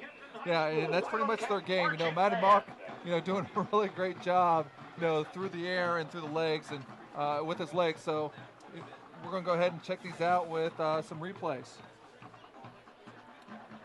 So this first one we're going to see here is Justin Sawmiller, putting the first points on the board for Kenton with an 11-yard touchdown pass from Matty Mock. Then we're going to see offensively Kyle Gibson not liking what he sees on play action pass, scrambling and getting a gain of about 8 yards by scrambling over to the right-hand side. Kevin Kraft getting the call here on the counter, picking up some decent yardage. However, that will set up on the same type of play. This time he cuts it up inside and is able to put points on the board for Wapak with an 8-yard touchdown run. The 2-point conversion was stopped when Sean Kelly, number 5 for Kenton, makes the big stop. And then another defensive play here. Christian Goki with a big sack on Kyle Gibson, smashing out a big drive. This is the play of the game so far. Back on their own 6-yard line, 3rd and 28. Mock, flush to the right-hand side, is able to find his leading receiver, Sawmiller, for a big gain of 36 yards. Here we see Mock scrambling, showing his ability on this touchdown run, breaking a tackle, cutting to the outside, a 34-yard touchdown run. Then we see the 2-point conversion, just a tremendous pass and touch right here. Again, finding Matt Barr this time into the end zone. Times his jump perfectly, able to come up with the big 2-point conversions, which are a big key of the ball game. Gibson running a draw late for some good yardage. And here we see the touchdown run by Connor Pickens out of that Wildcat. Nice blocking right there by the Redskins. Here we see Mock again making some more damage with his legs. Having a good game, both passing and rushing. And he tops it off with his second touchdown run of the game to give us, after another 2-point conversion, the score that we have right now, 24-12, Kenton leads. And with that, we will take a timeout and we'll be back with more from halftime.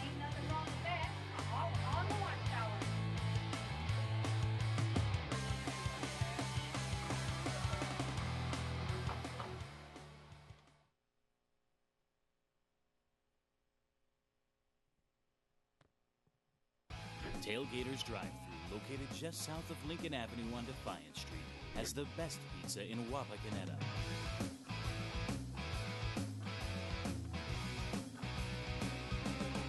Tailgaters Drive-Thru is hot food, cold drinks. Tailgaters Drive-Thru on Defiance Street. We've got what you're looking for. Owen Kitchen and Bath Showroom has been family owned and operated since 1990. We can help you from start to finish with your entire project. Let one of our professional designers put the final touches on your project. Owen Kitchen and Bath now has 2 showrooms to better serve you in Wapakoneta and Lima. Owen Kitchen and Bath, cabinetry that will take your breath away at prices that won't. When you see an orange truck, you think G.A. Windsor & Son Company. But the next time you see an orange G.A. Windsor & Son truck, we want you to think green. Why green? Because G.A. Windsor & Son are the original recyclers. Using a modern fleet of trucks, G.A. Windsor & Son Company collects food co-products from restaurants, food retailers, and food manufacturers in Ohio, Indiana, Michigan, and Kentucky. These food co-products are used to manufacture quality livestock and pet care feed ingredients. So the next time you see an orange G.A. Windsor & Son truck, think green.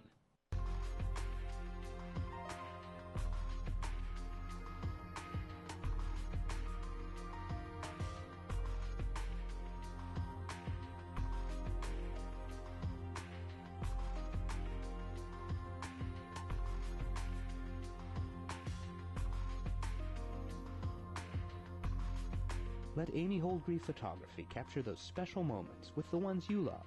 Visit our online gallery at amyholdgreave.com. Book your next getaway at tripsportstravel.com. Find great deals on cruises, flights, hotels, rental cars, everything you need for your dream vacation, right here at tripsportstravel.com. tripsportstravel.com. Save more money.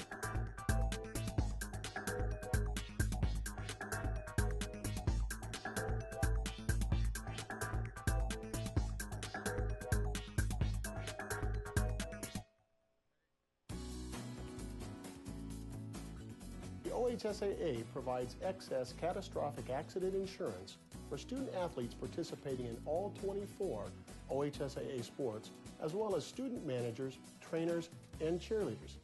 Unlike most other states, this coverage is provided at no cost to OHSAA member schools.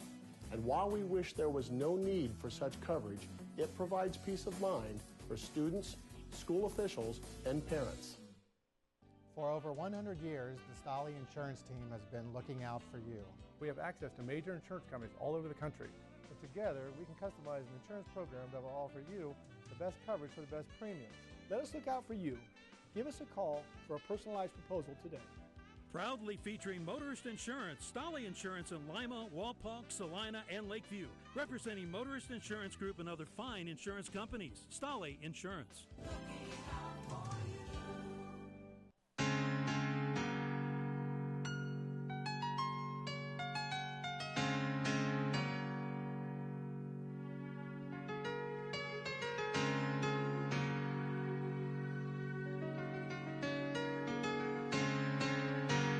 It's your special day.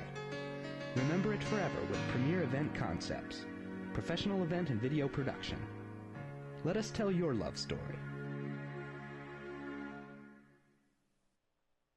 The Ohio High School Athletic Association is a voluntary, nonprofit association of more than 830 public and private high schools and approximately 850 7th and 8th grade schools. Member schools vote on rules and regulations pertaining to eligibility, scholarship, and many other issues. Sometimes we have to make tough decisions to enforce the rules, but that's just part of all the things the OHSAA does to make sure Ohio school sports are fair, safe, and fun for everyone.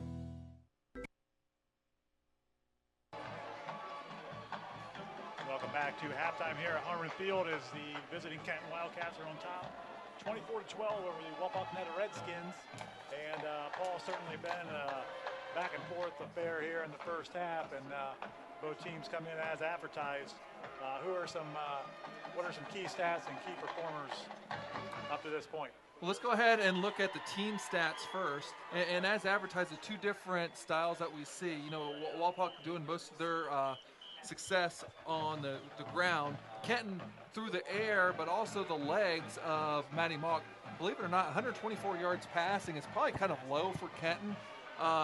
They're even in first downs. You can see Wapak with one real big turnover that set up the first touchdown on Kenton. The second turnover was kind of a throwaway one there at the end. Obviously, Wapak dominating time of possession, but again, style of play kind of dictates that.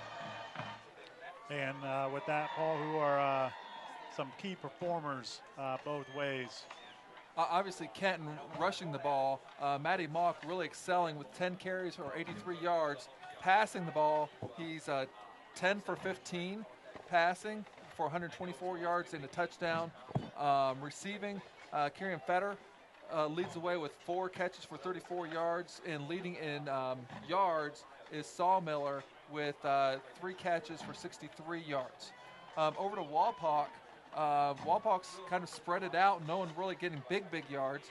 Pickens with a respectable 11 carries for 48 yards, including a touchdown. But, you know, he's, for the most part, being held in check with only averaging 4.4 a carry, you know, way down from his average of 7 per carry. Gibson chipping in for 9 carries for 35 yards. Kraft and Miracle both have 19 yards passing. Gibson 2 for 4 passing with 1 interception and a modest 8 yards. And with that, those halftime stats, we will take a timeout and be back. And we'll take a look at some of the playoff scenarios for both teams.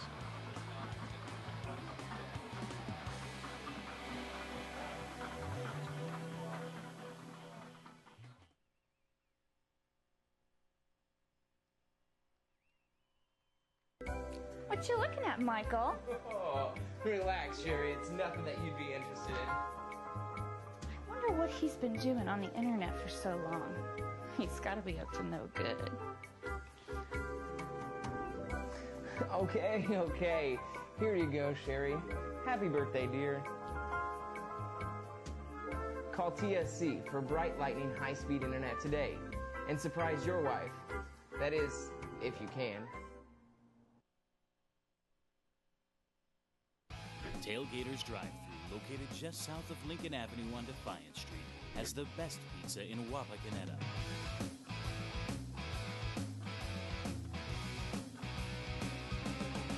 Tailgaters Drive-Thru is hot food, cold drinks. Tailgaters Drive-Thru on Defiance Street. We've got what you're looking for. Owen Kitchen and Bath Showroom has been family owned and operated since 1990. We can help you from start to finish with your entire project. Let one of our professional designers put the final touches on your project. Owen Kitchen and Bath now has 2 showrooms to better serve you in Wapakoneta and Lima. Owen Kitchen and Bath, cabinetry that will take your breath away at prices that won't. When you see an orange truck, you think G.A. Windsor & Son Company. But the next time you see an orange G.A. Windsor & Son truck, we want you to think green. Why green? Because G.A. Windsor & Son are the original recyclers. Using a modern fleet of trucks, G.A. Windsor & Son Company collects food co-products from restaurants, food retailers, and food manufacturers in Ohio, Indiana, Michigan, and Kentucky. These food co-products are used to manufacture quality livestock and pet care feed ingredients. So the next time you see an orange G.A. Windsor & Son truck, think green.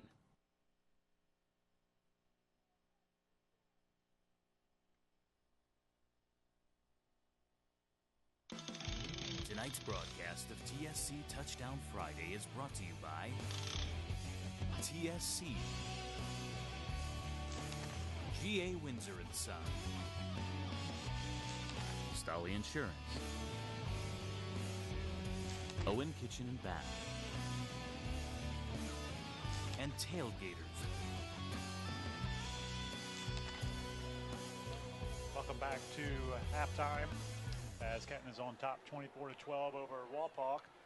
And Paul, that brings us to a point in the season as we're in week 10 that teams start to kind of look ahead to the possible postseason play and where it will lay out. And certainly both Wapak and Kenton are in good position here for the playoffs. Yeah, and first, before we talk about the playoffs, you know, these teams are recognized around the state via the media with the AP state poll. Start with Kenton, who's ranked first in the state of Ohio by the Associated Press, followed by Columbus Bishop Hartley, who's actually in their same region, so that could be a battle before either team even makes it to the state semifinals. Wapakoneta is also being recognized around the state with their tremendous season. They currently stand 7th in Division II in the state of Ohio, and they also have a couple potential opponents ranked actually above them in their own region. And with that as well, with their state rankings go along the rankings in their different regions as well. And let's go ahead and take a look at those as well. Yeah, and again, to be clear, AP does not do anything with the playoffs. These are the Harbin computer rankings. Kenton is currently 2nd in their region. However, they are projected, if they would happen to win this game, to leapfrog Bishop Hartley to grab the number 1 seed in this region. But again, Bishop Hartley, again, the 2nd-ranked team state, so they're going to battle each other at some point. Some of the projections that we've seen is Kenton could battle potentially league foe Ottawa Glandorf or Mansfield, Ontario.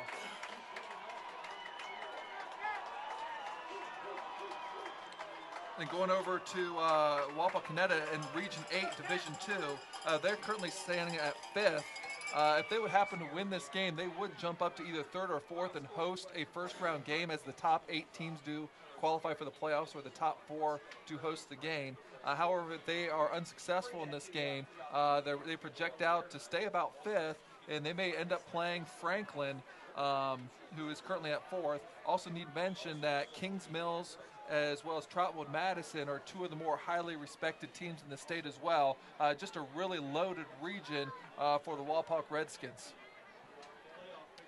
And with that as well, as we said, certainly this game, Paul, certainly has a feel of a playoff game, and you know, it's been played at a high level. And look for more of that here in the second half as well. Yeah, and definitely, the playoffs are in the back of your mind, but both these two teams have really a playoff berth locked up. It's all about winning the Western Buckeye League title. And there's something special about that, to be able to come home, when you've graduated and be able to see that number that represents your season as a league champion is something that it's special and can never be taken away. And for right now, the Wildcats have that advantage to potentially get their 4th straight Western Buckeye League title. As Bailey Heingardner approaches it, and we'll kick off. We'll kick it deep to Kenton. It's going to be returned out over the 20. And going to be close to the 30-yard line. Kieran Fetter with the return. So, and this is a key drive here as we start the second half. Kenton already with a 12-point lead. Can the Wapak Redskins defense step up and get that big stop to seize momentum and, most importantly, get that offense off the field? Kenton starts out first down and 10 from their own 29-yard line, opening possession here of the second half.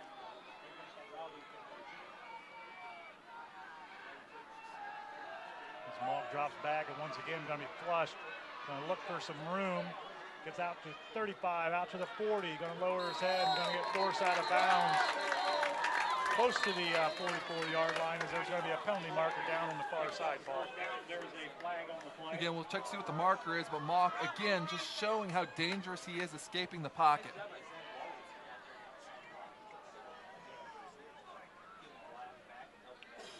So we'll see here as the officials are talking. In the meantime, we can see the replay.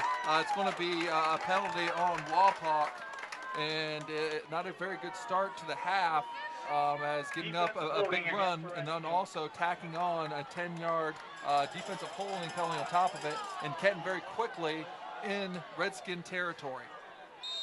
So now the ball is going to be placed at the 46-yard line of Kenton, or excuse me, 46-yard line of Wapak after the penalty. Malk once again drops back. He's got plenty of time. Still has time. He's going to throw that one out of bounds. Intended for Fetter, but way over his head. And good job there by the defensive secondary for Wapak. Yeah, and I was just about to mention that too, specifically Johnny Crawford right there, with tremendous coverage. Malk, did not have a chance to find anybody to his liking. Very wisely threw the ball away. Second down and 10, Kenton. Malk drops back again. That pass is going to be over the head of Sawmiller. That time the freshman Cody Morgan on coverage. The Redskins and defense coordinator Shane Patterson only sent 2 guys after Malk that time, dropping 9 guys into coverage to try to slow down this Wildcat offense. Third down and 10 here for Kenton. They send 3 this time. Cole Thrush flushes them out. Pass is going to be completed to Fetter. Going to be brought down by Johnny Crawford about the 31-yard line. Pick up a 15. And that's almost not fair. And that's almost not fair, James. Malk scrambling, and you almost think that he's going to cross the line of scrimmage and you're going to be able to tackle him before he pick up the first down. But he's able to find the open man and pick up the big first down. Pass is going to be completed to Sawmiller again, and he's going to fight his way close to the 20, inside the 20 to about the 19.5-yard line. And as mentioned, picked up a 3rd and 10, and automatically they get and quick count it and run a play and attack you, and again get another big play. I'd be interested to see what Kenton's average per play is after they pick up a big 3rd down. Mark pump fakes now, going to tuck it, looking for some room. Still on his feet. Still going to get somebody to move. He's going to lower his head. And he's going to be brought down by Zach Schmergy. And kind of an interesting play right there. Malk going from sideline to sideline Actually, he may have crossed the line of scrimmage back there. They actually changed the rules a few years ago, James. You used to be able to cross the line of scrimmage in high school football, come back and throw it. But now if you do cross the line of scrimmage, just like in high school, in college and pros, you're not able to pass the ball legally again. As Malk surveying again, going to pass it to the near side, and it's going to be caught for a touchdown. Number 3, Bryce Fackler, 6'4" 215-pound senior, uses all 6'4", able to haul that in. Yeah, Bryce Fackler with a tremendous catch right there to be able to put the Wildcats on the board once again, and less than 2 minutes, touchdown again for the Wildcats. As Monk rolls right, he's got Sawmiller wide open. 2-point conversion is good. Makes it 32-12 in favor of Kenton. And with that, we will take a break and be back. You're watching TSC Touchdown Friday.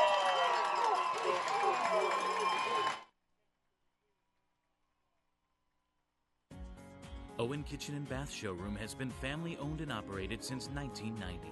We can help you from start to finish with your entire project. Let one of our professional designers put the final touches on your project. Owen Kitchen and Bath now has 2 showrooms to better serve you in Wapakoneta and Lima. Owen Kitchen and Bath, cabinetry that will take your breath away at prices that won't.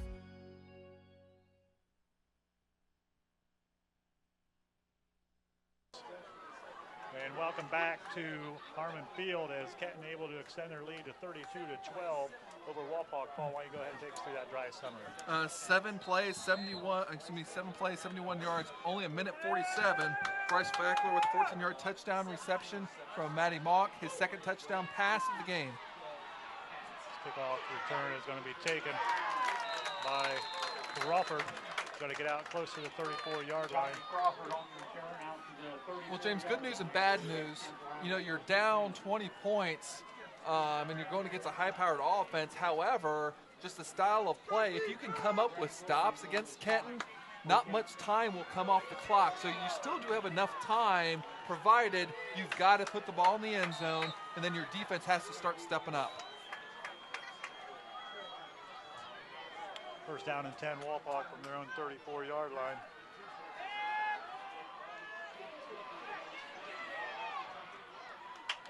As carry's going to be made out to about the 36-yard line.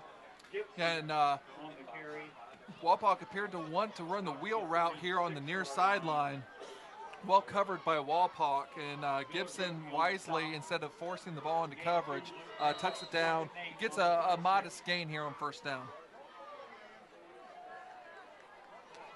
Second down and 8 after the short pickup. 9.5 minutes remaining here in the third quarter. Kenton on top 32-12 over Wapak. As Gibson pass is going to be intended for Jensen Miracle. That is going to be just a little too far out in front. It's going to fall in completely. Third down and 8. And I tell you what, Sean Kelly for Kenton had a head of steam coming in to break up that bubble pass. Very, very important third down and 8 play right here for the Redskins, as the Kenton sidelines imploring their crowd to come to his feet, and they oblige. Third down and 8, Wapak.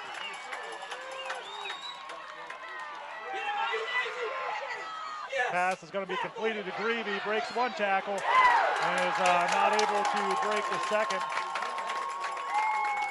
Seth Welsh with a tremendous open field tackle. Greavy appeared to break loose of the initial play. He thought he might be able to get to the sticks to get the first down, but was unable to, and is stopped 5 yards short.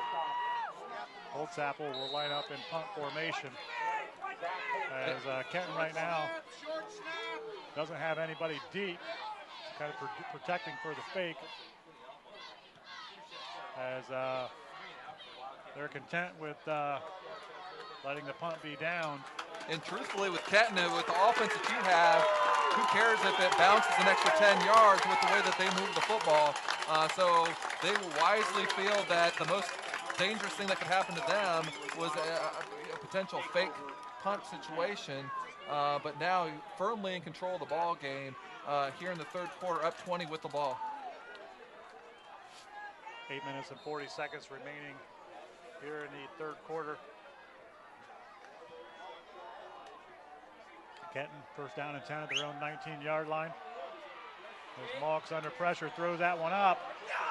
And almost intercepted by Crawford. Yeah, and that would have been a big turnover if he was able to keep his hands on that. Mauck will throw interceptions periodically, but when he throws the ball 361 times, only 8 interceptions on the year, you know, that's not a real high percentage, but it is possible. He averages about 1 pick a game that he throws.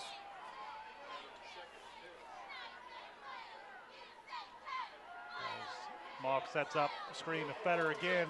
He's got running room. Gets to the near sideline. And it's going to be forced out of bounds by Crawford. Yeah, and Kieran Fetter, the 5'10", senior wide receiver for Kenton, having a big ball game on the slip screen again, finds a lot of room to be able to navigate through the Redskins secondary up near midfield already. Pass complete to Sawmiller over the far side. He's going to get brought down close to the 42-yard line of Wapak. And Justin Sawmiller closing in on the 100-catch mark for the season, had 93 catches coming into the ball game. We'll try to get our stat man Aaron Utrip to give us a number of catches he has up to this point.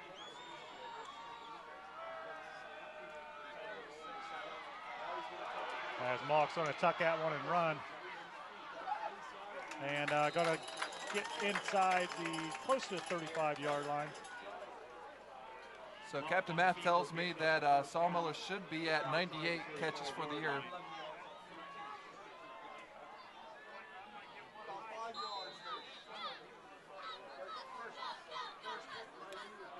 So one benchmark that it looks like we're probably not going to see tonight that we did mention in the opening, Matty Mauck trails his brother only by 442 yards for the all-time national passing mark for most passing yards in a career. Currently has 203 in the night. It's possible, but you know, he's still got kind of a ways to go. Obviously, good chance he picks it up next week. Second down and 10 for Kenton. Sets up the screen again to Fackler. And he drags one man down and going to get close to the 26-yard line. Going to be a hair short of a first down. They'll leave third down and short. And Fackler, kind of a reserve receiver coming in the ball game, but the biggest target in terms of size that Mauck has at his disposal. Just coming upon 7 minutes remaining here in the third. Matty Mauck's going to keep it. He gets a corner. Going to be forced out of bounds close to the 15-yard line. Yeah, and he's got a lot of speed. He's got some power. Again, a very dynamic weapon there for the Kenton Wildcats, and obviously for his father, who is the head coach, Mike Mauck. First down and 10, Kenton at the Wapak 15-yard line. Just under 7 minutes remaining here in the third quarter. Mauck in shotgun formation, pump fakes it. He's going to try to get to the corner inside the 10, lowers his shoulder, and is going to be brought down at the 5-yard line as Connor Metz comes up and meets Matty Mauck at the 5-yard line. Again, not afraid to mix it up contact-wise is Matty Mauck. Wapak desperately needs to be able to get a stop right here to keep them out of the end zone. But it's going to be tough right here with the second and short. Mauck in shotgun again, rolls to his right, looking for some room. Fired in there, and it's going to be completed to Sawmiller for the touchdown.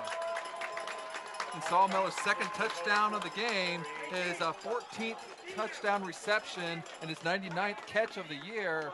And again, Kenton starting to put a stranglehold on this game, James. You can see his individual stats there for the game: 6 catches, 89 yards. And this is a big-time development as Matty Mock kind of takes his seat and is looking to get some treatment for his right leg.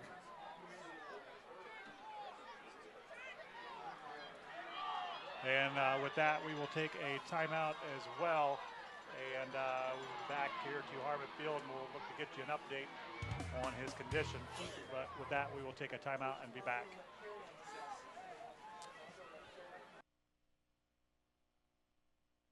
When you see an orange truck, you think GA Windsor & Son Company. But the next time you see an orange GA Windsor & Son truck, we want you to think green.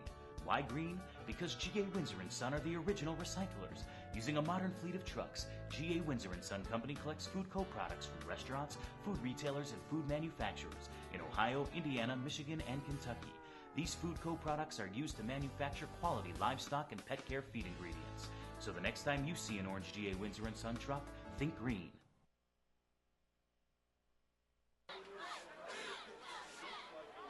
And welcome back to Harmon Field. As Matty Mock looking to walk off, looked to be a lower leg, maybe an ankle or something like that they were working on, Paul. But, you know, as much running around as he's done tonight, could just be something we'll keep an eye on. Grant Sherman going to be in there. And that is actually, it didn't end up being Sherman. They warmed him up as Fetter out of the Wildcat, and they were able to stop that 2-point conversion.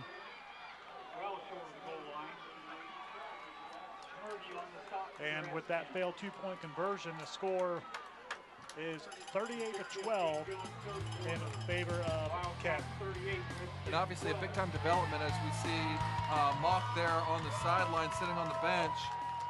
We do believe that the backup quarterback who would end up being in the game under normal circumstances will be number 13, Grant Sherman, 6'3", 180-pound sophomore. And we'll have to see next possession what ends up happening. You know, I guess the one positive you could do from Kenton's standpoint is you currently have a pretty large lead, and you don't want your big-time best player, to be hurt on the bench. However, you have a couple possessions to be able to protect him, and if he is hurt, keep him on the sideline because you have a potential state championship run that you can make with this team starting next week. 6 minutes and 15 seconds remaining here in the third quarter, 38-12 in favor of Kenton. As kickoff is going to be hit and going to go out of bounds. So with that penalty,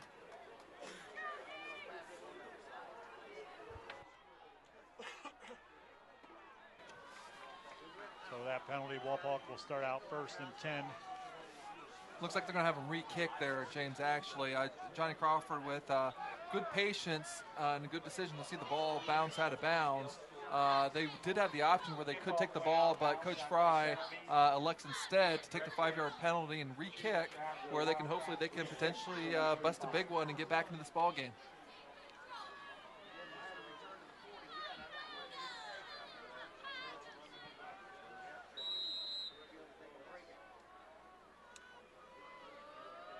To get a shot there of Sherman warming up the sideline. Sorry, James. All right.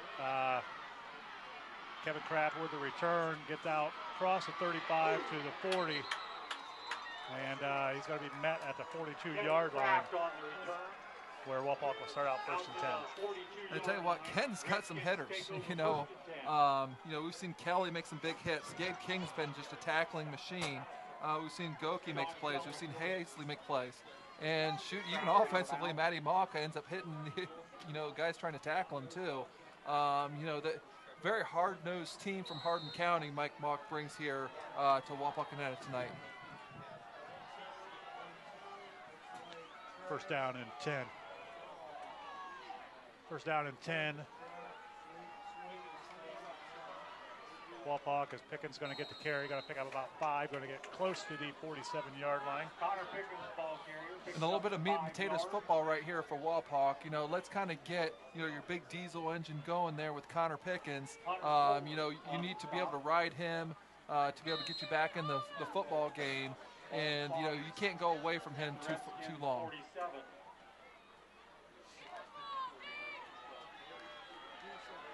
Just coming up on 5.5 minutes remaining here in the third quarter. Gibson in shotgun formation. Quarterback draw. And he is going to be brought down. Looks like number 59, Isaac Jeffers, one of the basketball standouts actually for Kenton. 6'4", 250-pound senior, making a big play here and setting up a 3rd and long for the Redskins. 3rd and 7 for Wapak.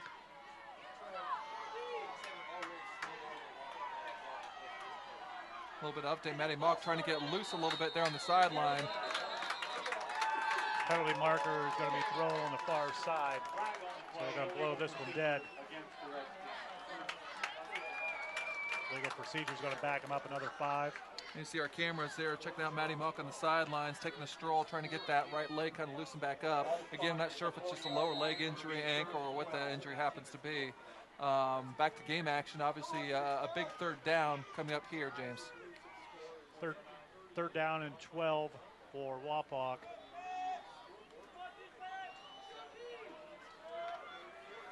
It's Wapak's 4th penalty for 38 yards. They're 4 of 9 up to this point on 3rd down. And they're going to have to hustle up to get this off here, James. Looks to be a timeout for Wapak, and with that, we will take a timeout as well. You are watching Game Face Ohio. Stick around, everybody.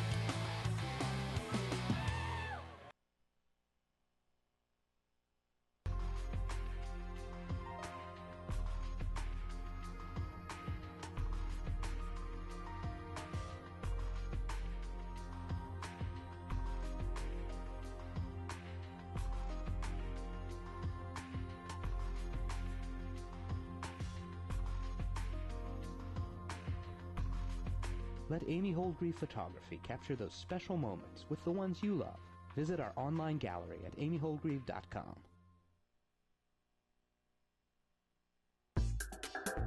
Book your next getaway at tripsportstravel.com. Find great deals on cruises, flights, hotels, rental cars, everything you need for your dream vacation, right here at tripsportstravel.com. Tripsportstravel.com. Save more money.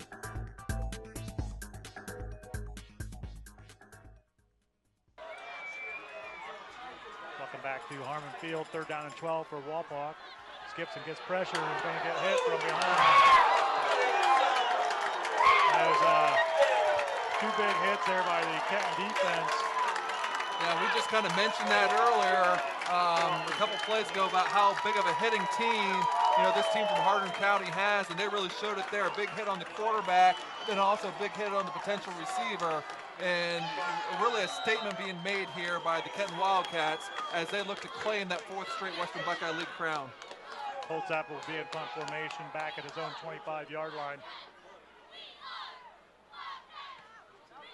As a good punt there, is going to drive Kenton back. Saul Miller gets it, trying to get to the far side, and he's going to be brought down close to the 26, 27-yard line, where Kenton will start out 1st and down and 10. And we'll see what quarterback we have going out there, whether it's going to be Sherman or Mock. And it looks like Mock is heading back out there, and he's getting a standing ovation, James, as well as probably the defense by Kenton. So we'll see here. We'll see what kind of mobility, what kind of pressure Wapak puts on him. Well, the one option you don't have is just to hand the ball off that you might see some quarterbacks do in this situation. You know, he is the offense. You might see some quicker passes like you did right here, but that one happens to bounce off the hands of Kieran Fetter. So after the incomplete, going to leave 2nd down and 10 at their own 27-yard line.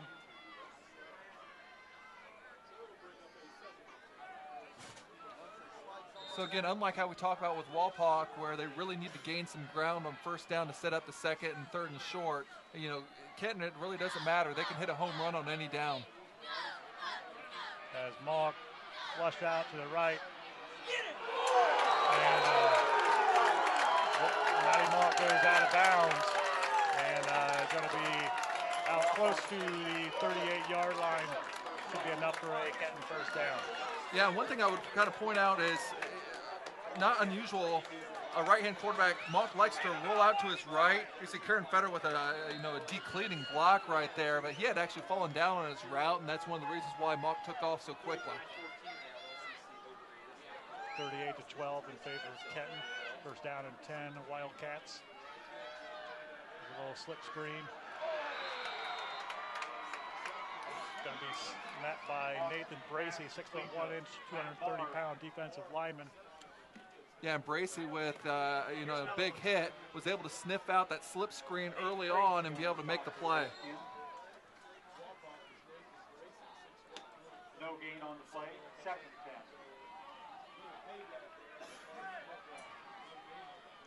Kenton content to let the clock run a little bit here. 3.5 minutes remaining here in the third quarter.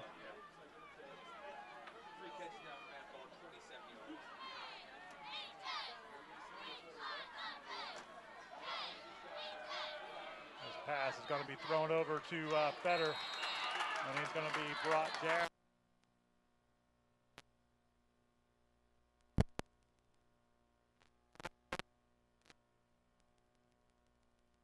Down here, and it looks to be potentially unsportsmanlike conduct here.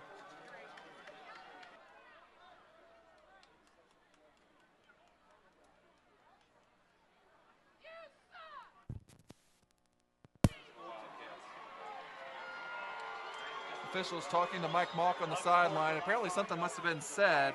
And, obviously officials want to make sure we keep law and order here in the game and assess the proper penalty in the situation. Look at the play right here.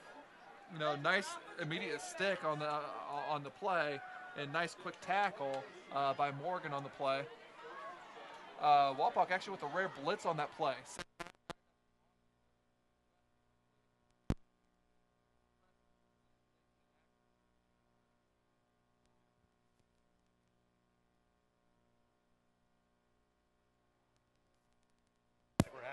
Issue here with the chain gang on the well, they had to make a decision whether that was going to be a 1st and 25 or a 1st and 10.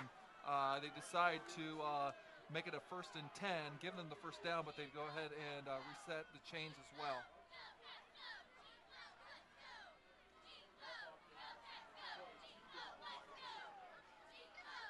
Three minutes remaining here in the third quarter.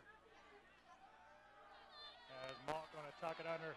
Quarterback draw, and he's going to be hit by Cole Thrush and going to fall forward out to about the 40-yard line.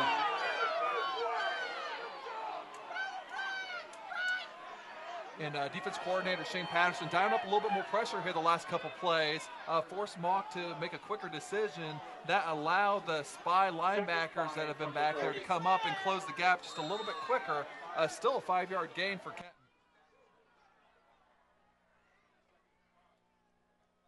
Second down and 5, Kenton from their own 40.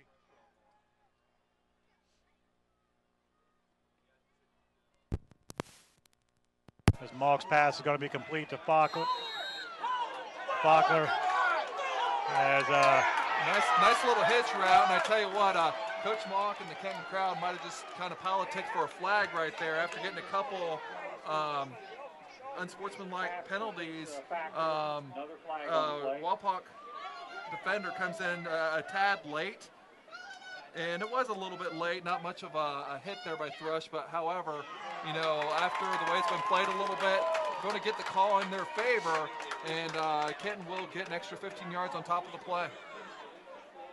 When we see the replay right there, he was going down. You see Thrush about to kind of come down, makes some glancing contact. Understand some player protection, but sometimes and you can't blame officials because they're human.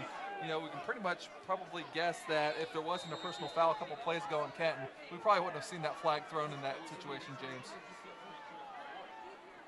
Well, as you said, Paul, they want to maintain law and order out there. Yes, they do. And sometimes it's better, to be safe than sorry. You don't want things to escalate and people just to get agitated for no reason.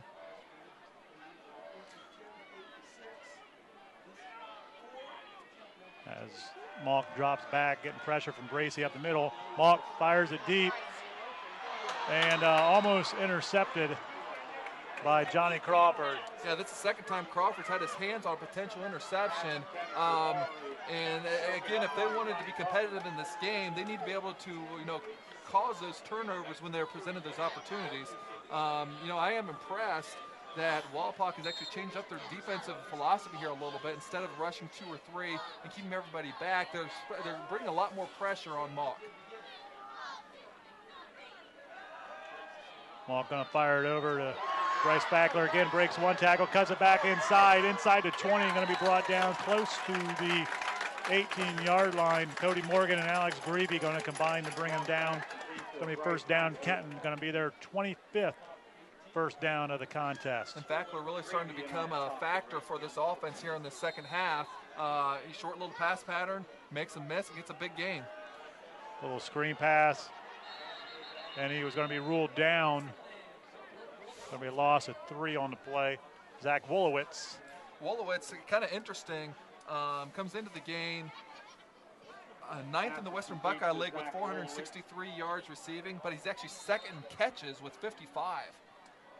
He actually, for all the receivers, has the least average per catch. As you can see, he's running those shorter little bubble routes, only averaging 8.4 a catch. Under a minute to go here as Kenton, as mentioned earlier, content to let clock run, up 38-12.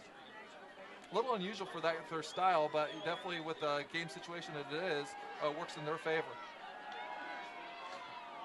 Mock going to float it out to the near side, and great effort by Bryce Fackler as that is going to fall incomplete.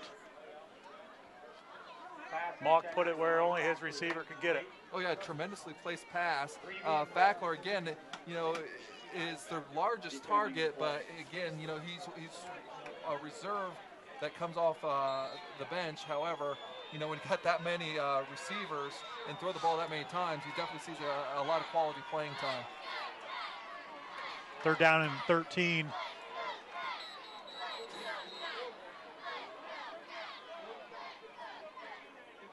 Got officials timeout here.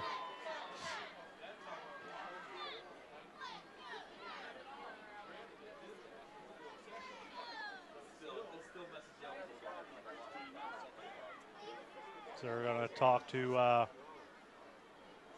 the officials to get things squared away. I think you're going to keep the play clock on the field. Yeah, sometimes that happens. A lot of the other stadiums, the trend is to get those 25-second play clocks, and officials actually really enjoy that because it takes something off their plate. However, when they miss fire, it causes a lot of confusion on both sides of the ball for both teams. So they're actually just turning them off right now, and they will be kept by the back judge from now on. 36 seconds remaining here in the third quarter. Third down and 13 for Kenton. As Mock floats one out to the far near side, and it's going to be caught. Bryce Fackler, touchdown from 21 yards out. Fackler with his second touchdown reception, having a big second half, running the corner route again, puts the Wildcats in the end zone yet again, and now a large lead of 44-12 with another 2-point conversion pending. Again, set up with the stepping up in the pocket scramble. Decent coverage right there, but again, perfectly placed. It's hard to fault Brandon Miller, linebacker in coverage there. He was in pretty good position, but just a perfectly thrown football and a great touchdown catch. And yet again, another 3rd and long converted by the Kenton Wildcats. 7 of 8. 7 of 8. Contest on third down conversions. Wow. As 2-point conversion is good, and Sawmiller able to bring it in. With 29 seconds remaining here in the third quarter, Kenton extends their lead to 46-12 over Wapak. We will take a short timeout and be back. You're watching Game Face Ohio.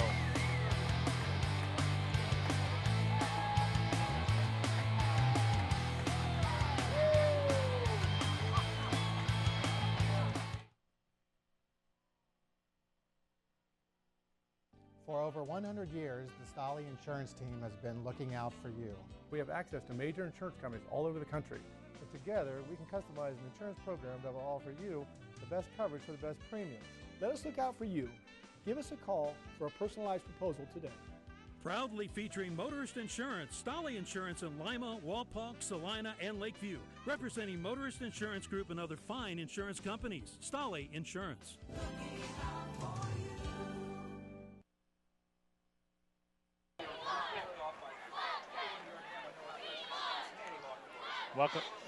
Welcome back to Harmon Field as Kenton able to extend their lead to 46-12 over Wapak. Paul, why don't you go ahead and take us through that scoring drive? 11 plays, 73 yards in 3 minutes and 51 seconds. Bryce Fackler caps it off with a 21-yard touchdown pass on a 3rd and 13. Matty Mock now with 275 yards passing and 4 touchdowns, as well as 147 yards rushing and 2 touchdowns. As Kevin Kraft going to take that from his own 6. Looking for some room and going to be brought down at his own 29-yard line. Gabe King right in the middle of everything again, Paul.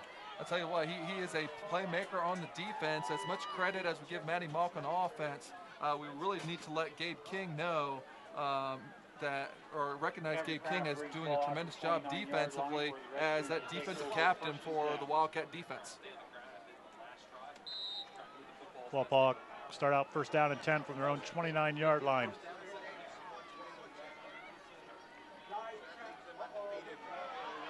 As Connor Pickens finding some room and is going to be forced out inside the Kenton 40-yard line to the 39-yard line. And back to the basics, out of the wing tee, giving Pickens a run through the middle, and the best run of the night for Pickens. Again, the 3rd leading rusher in the Western Buckeye League, somewhat kept in check tonight, but also you kind of have to give credit to the style of the game for that. Fackler doing a great job defensively. The 2nd leading tackler actually for the defense for Kenton, making the play there. Excuse me, Paul, 32-yard pickup for Pickens. Puts him at 13 carries for 85 yards.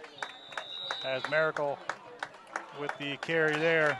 And with that, I will signal the end of the 3rd quarter. From Harmon Field, Kenton on top, 46-12 over Wapak. We will take a short timeout and be back with 4th quarter action.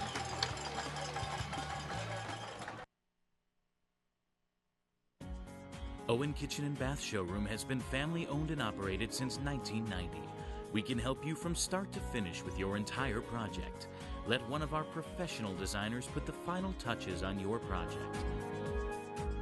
Owen Kitchen and Bath now has 2 showrooms to better serve you in Wapakoneta and Lima. Owen Kitchen and Bath, cabinetry that will take your breath away at prices that won't.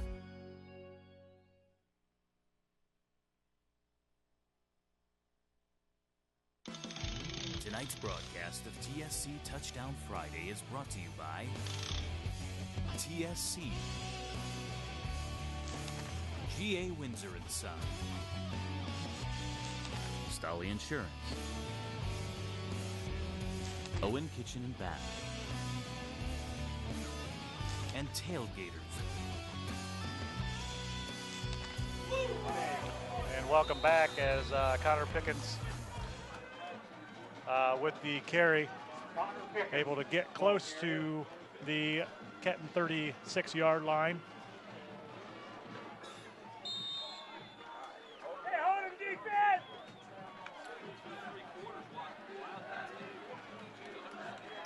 Third down and 7 now for Wapak.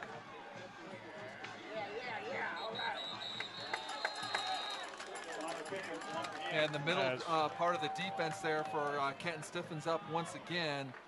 King, once again, in the middle of all of it, brings up a 4th and about 4 or 5. Obviously, Coach Fry in this situation and field position, no brainer to go for it here to try to make something happen for the Redskin offense. 4th down and 4, Wapak.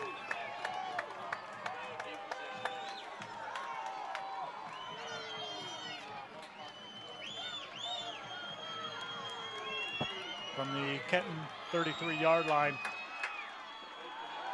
As Gibson looking over the middle, he's got Miracle out there, and the pass is going to be caught. And Miracle Going to be down at the, looks to be 1 yard line, Paul. Yeah, tremendous play, tremendous catch. I almost thought that it might be a little bit too far for Miracle, but he was able to haul it in. A nice play action pass from Gibson, as we'll see from right here. Miracle coming from his wingback position, running straight up the seam to be able to make the big play, and hopefully for Wapak to try to get them back on the scoreboard. And Gibson with the quarterback keeper able to push it in for the touchdown. And obviously the Redskins, they got a long road to hoe. They were outscored 22-0 in that last quarter, James.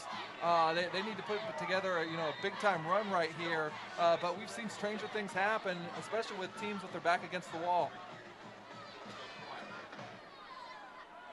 Wapak will line up to go for 2. Gibson keeps it, going to float it out to the right-hand side, and there's Miracle again, able to haul it in for 2. Yeah, that's the first time they were able to convert on this 2-point conversion, which actually put them behind the 8 ball before. However, it does get them back up to within 26 of the Wildcats. And with that, we will take a timeout and be back. You are watching Game Face Ohio on TSC. Stick around, everybody.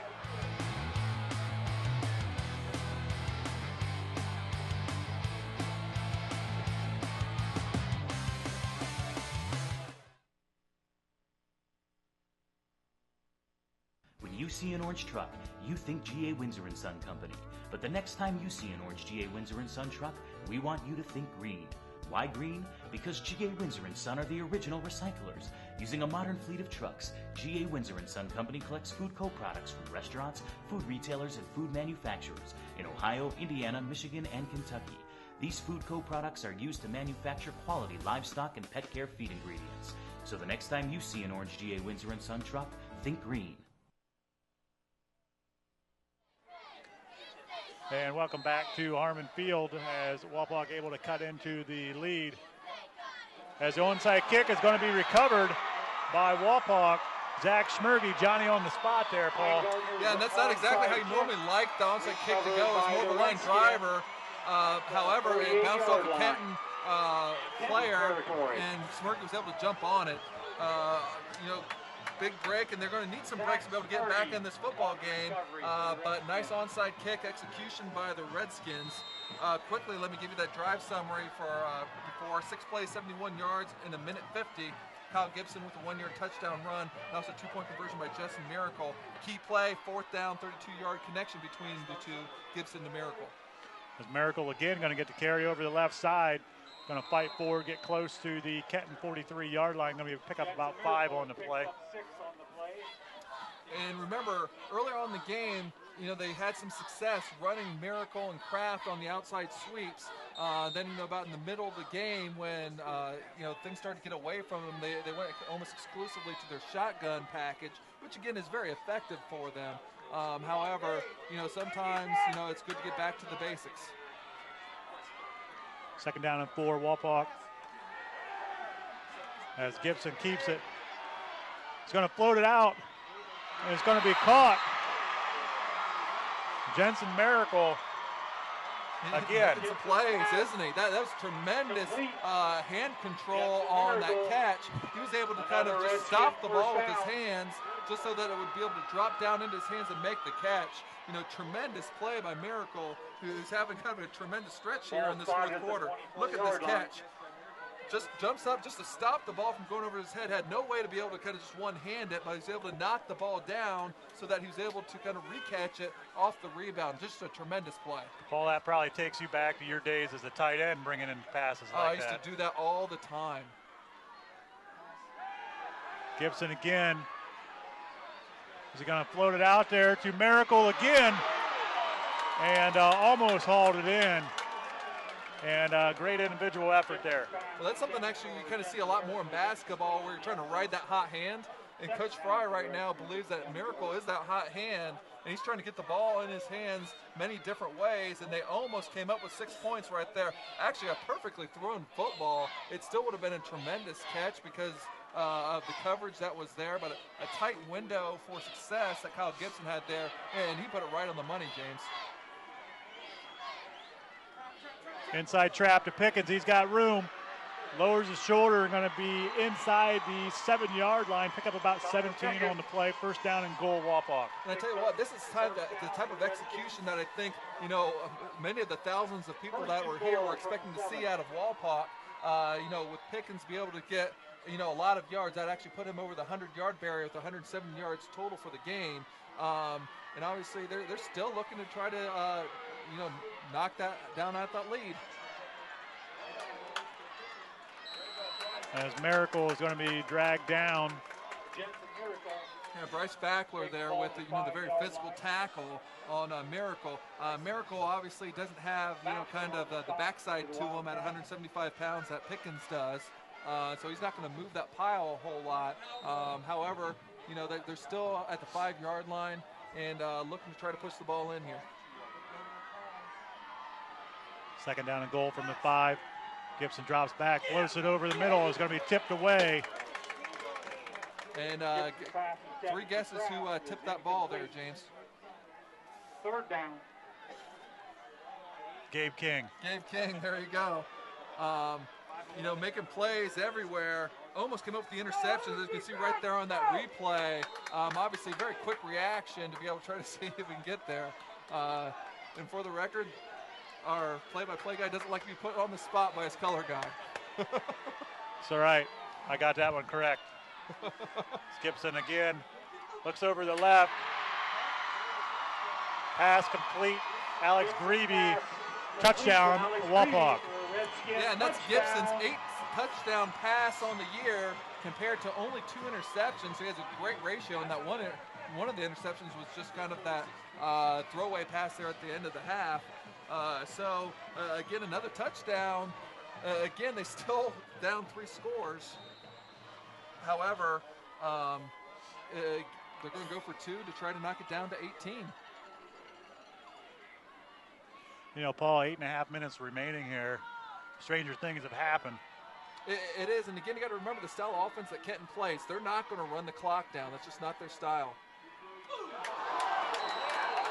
As Gibson's pass intended for Kraft is going to be broken up on the play by number 1, Caleb Halsey. Going to break up the 2-point try. And with that, 8 minutes and 26 seconds remaining. Kenton on top, 46-26 over Wapak. We will take a short timeout and be back.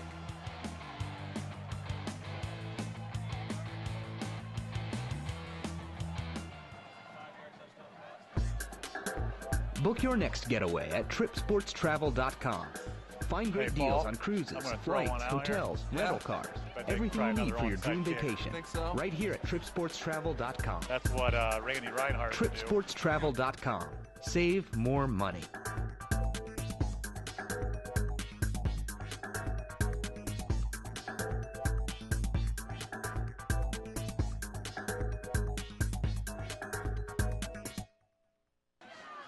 Welcome back to Harmon Field as Bailey Heingardner lines up another onside kick.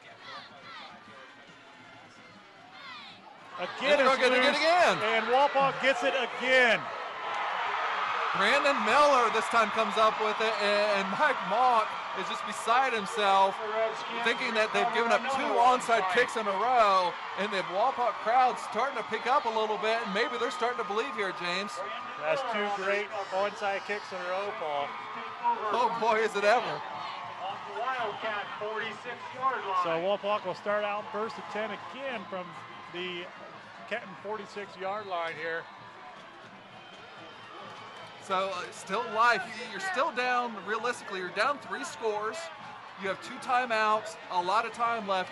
You still can't concern yourself a whole lot with, hey, there's only 8 minutes left in the game. Let's execute our offense. Let's get the end zone. We have a short field. Let's take advantage of it. Pass is complete to Kevin Kraft. Breaks a tackle down the right sideline. Inside. He's going to be dragged down at the 16-yard line. Pick up 30. Yeah, and Kraft, their leading receiver with 15 catches or 332 yards coming in. And he's just a big play player on offense. Makes a guy miss. And if anyone's going to score quickly for Wapak, it's going to be Kraft. 8 minutes and 16 seconds and counting. Inside trap to Pickens. He's got room. needs a block in the end zone, untouched, touchdown, Wapak. And how quickly things change. The crowd is on their feet. The Redskins go in the end zone. Pickens, in 20 seconds, the Redskins are able to put points on the board again, and they're down to a 2-possession game here, James. And as Pickens' second touchdown, 17 carries, 123 yards, 2 scores. And, this 2-point try here will cut it to 12 if successful. Gibson, shotgun again, looks to the right, pump fakes into the middle, and it's going to be knocked away, intended for Kraft. We will take a short timeout with 8 minutes and 6 seconds remaining here in the fourth quarter. Kenton on top, 46-32. We'll be back after this short message.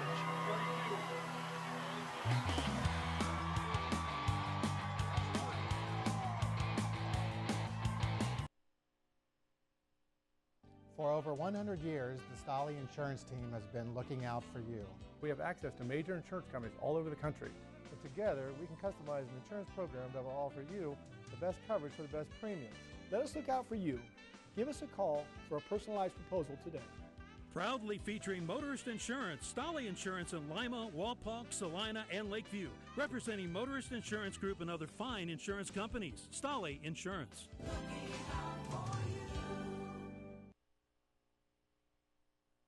I'd kick it. Welcome back to Harmon Field as Wapak is making a serious charge here as they get another touchdown and cut the lead to 46-32 here. Paul, and it looks like another onside kick attempt for Wapak. Yeah, but they're kicking the other direction, which, you've had success going the other way. I'm not sure why you'd go that, but it actually looks like they're going to kick it deep.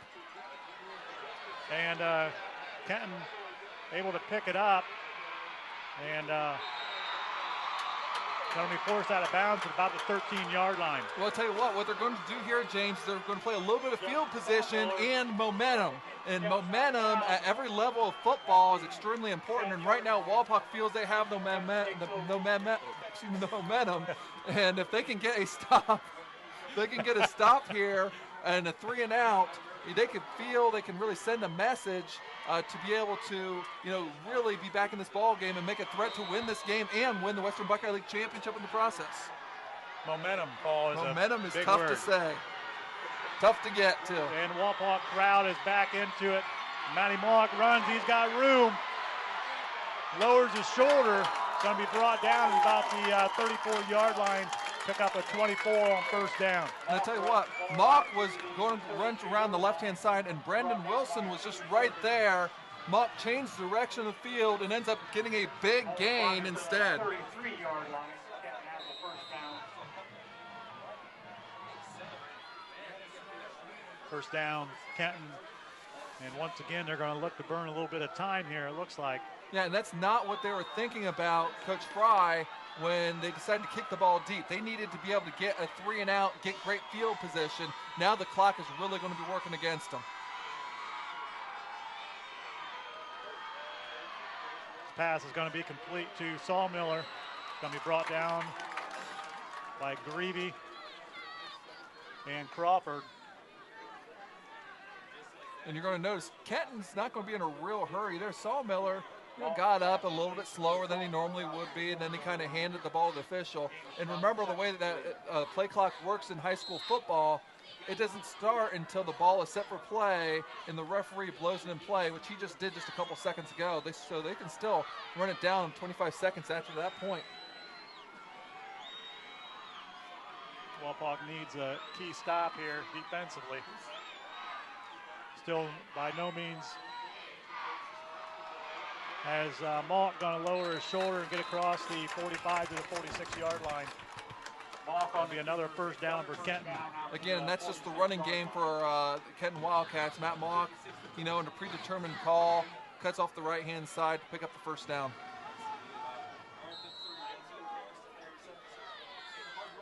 $19 carries and 176 yards for Malk. That gives Kenton now 28 first downs.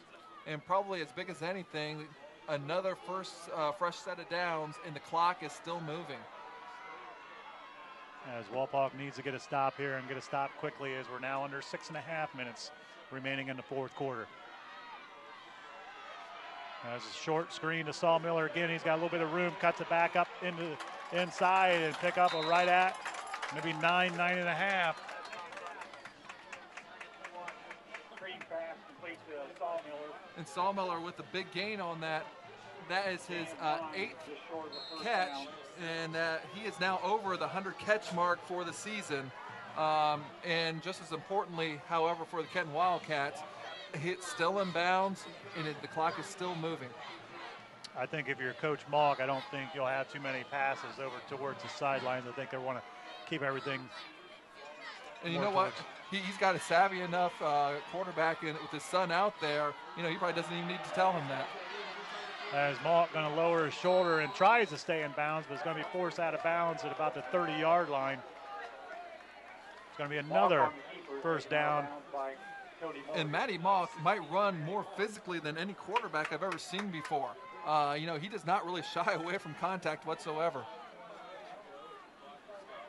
You know, for someone who we were concerned with might be coming out of the game, you know, with an injury, you know, he's definitely not shying away from contact at all.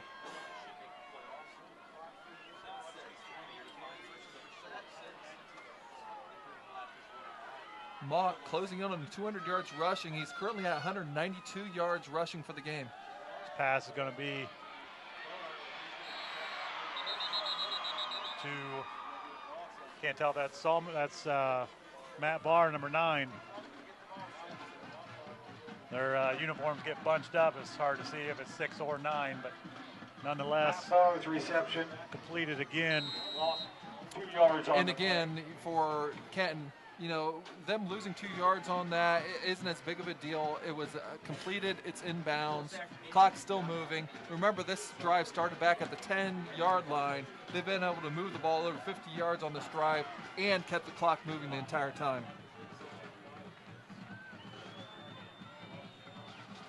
Malk drops back again, looking for some help. He's getting pressured by Cole Thrush, and he's going to be brought down at his own 45-yard line, a big loss of 14 yards.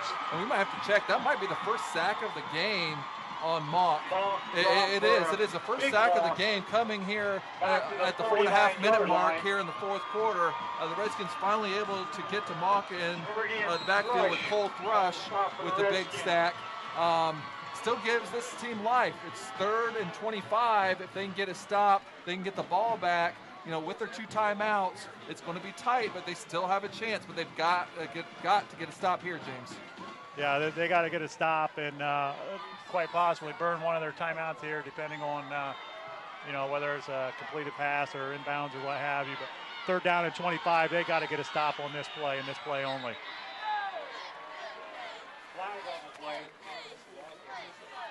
Delay a game against Kenton. Going to back him up 5 yards. Delay of game is going to be a 5-yard penalty. Backs the Wildcats up to the 49-yard line. That's going to be Kenton's 10th penalty for 106 yards up to this point. 3rd down and 30.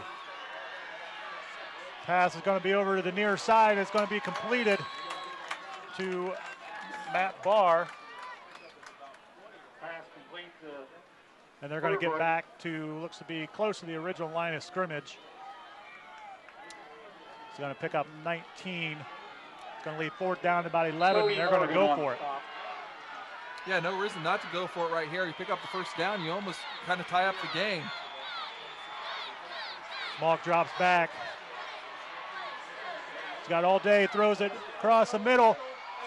And pass is tipped, and touchdown Kenton.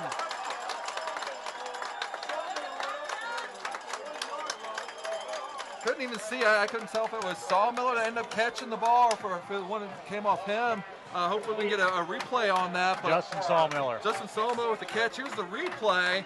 Obviously all day to throw. He sees a man open, 2 guys in the same area. I believe Barr caught it. Yeah, Matt Barr with the touchdown off the Saul Miller's deflection. Unbelievable way to be able to put the game away, James. 2-point conversion. And that was Sherman in the ball game at quarterback. So that's going to be broken up. It's going to be incomplete. And with that, we will take a short break as well with 3 minutes and 36 seconds remaining here in the fourth quarter. Kenton on top, 52-32 over Wapak. Anthem Blue Cross and Blue Shield. When you see an orange truck, you think GA Windsor & Son Company. But the next time you see an orange GA Windsor & Son truck, we want you to think green. Why green? Because GA Windsor & Son are the original recyclers. Using a modern fleet of trucks, GA Windsor & Son Company collects food co-products from restaurants, food retailers, and food manufacturers in Ohio, Indiana, Michigan, and Kentucky. These food co-products are used to manufacture quality livestock and pet care feed ingredients. So the next time you see an orange GA Windsor & Son truck, think green.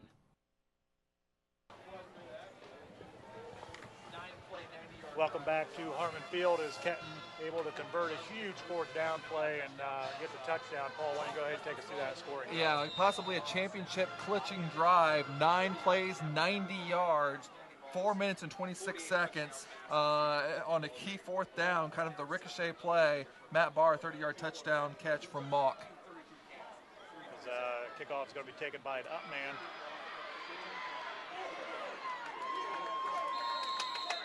Brandon Miller going to be the up man taking it. And number 50, Gabe King, calling his name defensively and calling it on kickoffs all game long. Let's get back to talking some statistics here. Mock now at 338 yards passing, 5 touchdowns, and he's 28 for 40 on pass attempts and completions. But he spreads the ball around. There are 4 different receivers who have 5 or more catches and 70 or more yards. So, you know, this is a very dangerous offense to try to defend. 3.5 minutes remaining here in the contest. Gibson drops back, looks to set up a screen. He's got Brandon in the middle of the field, and he's got nowhere to go. Nick Sawmiller, and he's got nowhere to go as he's going to actually lose probably 2 yards on the play. Yeah, trying to take advantage of the aggressive defense for Kenton going up the field, trying the tight end middle screen. Kenton not fooled on it, for the second time in the game. And the Redskins going to look for some other options. Second down and 12. Redskins under 3 minutes to go here. Inside handoff to Pickens. Couple yard pickup on the play. Yeah, and unfortunately, with the clock kicking at 2:40 and counting, and the game now all but decided here, James. We kind of have to look at the season. Very successful season for both of these teams. Looks like Kenton's going to be the Western Buckeye League undisputed champions, winning it outright. And Wapakoneta going to finish a very, very successful regular season, finishing 9-1 and second place in the Western Buckeye League. However, we fully expect both of these teams to qualify for playoff action next week. And considering they both play or compete in different divisions, Kenton in Division 4 and Wapak in Division 2, both of these teams are very capable of a deep playoff run. Is that completion to Alex Greavy gives Wapak their 18th first down in the contest. As Gibson drops back, looks over the right side, and just a little bit behind Johnny Crawford. Pass will fall incomplete. Yeah, running that little, whether you call it skinny post or also, a slant pattern, you have a little bit of a window. You need to catch that, between the linebackers and the cornerbacks. And sometimes it's tough to match up, the timing of the route to when the ball is actually delivered there. Gibson drops back again. As that pass is almost intercepted as it was tipped away by tipped by Sawmiller. So we see a good look at Matty Mock on the sidelines with his eye-popping numbers, getting some congratulations from his teammates on the sidelines as he completes, his senior year as a 4-year starter, and it's looking like he's going to be a Western Buckeye League champion all 4 years as a starter. That's probably never has been done before in Western Buckeye League's long history. That pass is going to be intercepted. Bryce Backler with the interception, and for all intents and purposes, Paul, that should do it. Yeah, Bryce Backwood with a big ball game. That's his third interception of the year. And again, Kyle Gibson, who only had one interception coming into this game, throws his second one. But again, it's hard to fault for the situations. You're trying to make a play late in the game. And when you do that, sometimes, teams can make some opportunistic plays. And Kenton's calling a timeout because it looks like they might be going with some of their backups here, James. Yeah, and it's for all intents and purposes, the game has been decided. It's just a matter of the last minute and 54 to go. And at this point, if you're both Coach Fry and Coach Maul, certainly you want to get nobody injured in the last 2 minutes of this game. This game was played at a high level, high intensity game, high energy, and certainly we hope for the sake of next week and hopefully many more weeks to continue in the playoff run for both of these teams, that everybody stays healthy. Well, as I made mention, this is just a tremendous atmosphere for high school football. Walking up here before the game, and an hour and a half before the game, the Kenton crowd stands were completely full. There's tailgating going on outside the stadium, long lines waiting to get into the stadium. These young men on both sidelines will remember for basically the rest of their lives, this Friday night where they played in front of the biggest crowd that they may have ever played in front of before. And it actually looks like Kenton's going to be running kind of the victory formation. He's going to be taking a knee. And, this is truly not only a victory formation, but it's also going to be a championship formation.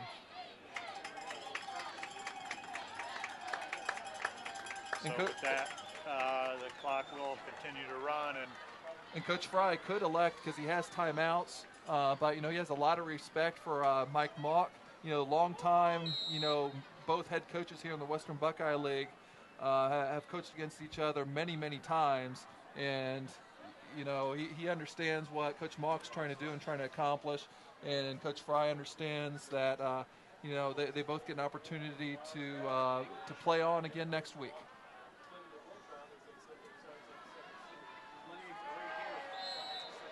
And Matty Mock takes another knee. As we said so many times, tonight, what a great environment for high school sports ball. This game had been very much hyped in the area, and certainly two great teams playing, two very, very contrasting styles, but certainly, as mentioned, played at a very, very high level, very competitive, and this is a good act of sportsmanship here at the end, a good show of respect both ways. Hey, you're definitely right, and obviously the celebration is going to be starting here for Kenton as they're going to go back to Hardin County as Western Buckeye League champions for the fourth year in a row. As the clock's starting to run down, the celebration is underway. A lot of excitement here. Wapak's going to be dropping their first game of the year. However, again, they have nothing to really hang their heads over because they've had a tremendous season. 9-1 is just a tremendous season. And, we would like to congratulate, the Kenton Wildcats on their Western Buckeye League championship. And with that will end tonight's contest as Kenton is victorious tonight 52-32 over the Wapakoneta Redskins. And with that, we'll take a short timeout and be back with some post-game wrap-up.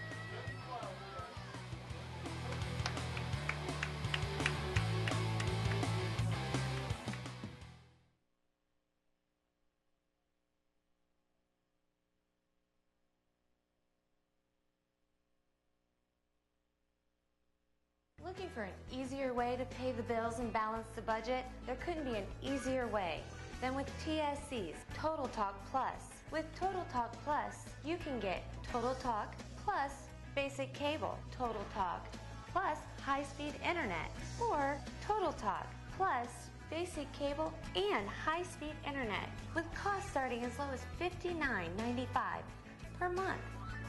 It doesn't get any easier than this. Talk soon. Tailgaters Drive-Thru, located just south of Lincoln Avenue on Defiance Street, has the best pizza in Wapakoneta.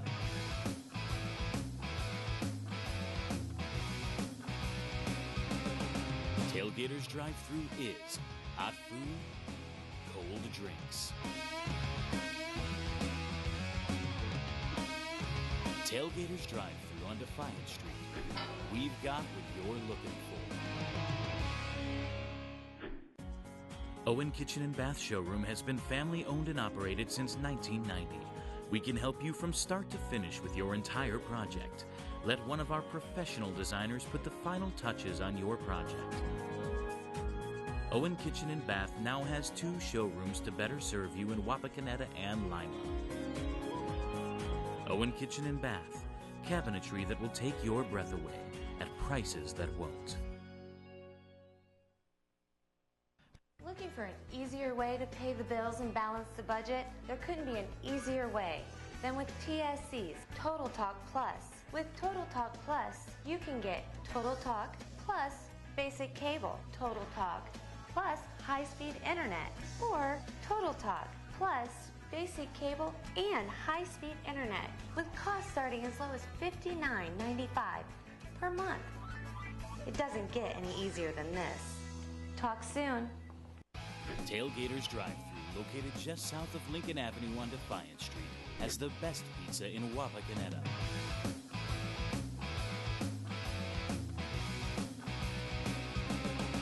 Tailgaters Drive-Thru is hot food, cold drinks. Tailgaters Drive-Thru on Defiant Street. We've got what you're looking for.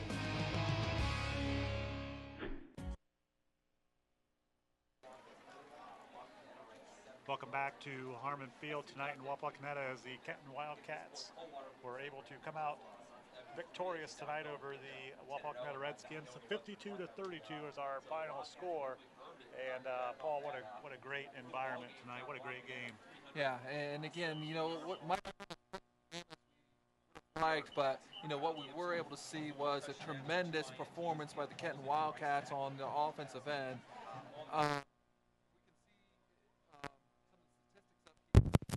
The team stats. There we go. Kenton with a big time advantage with total yards, 514 total yards, and kind of balanced for them considering 338 yards on passing, 176 on the ground. Wapak had 208 rushing yards, 312 total yards.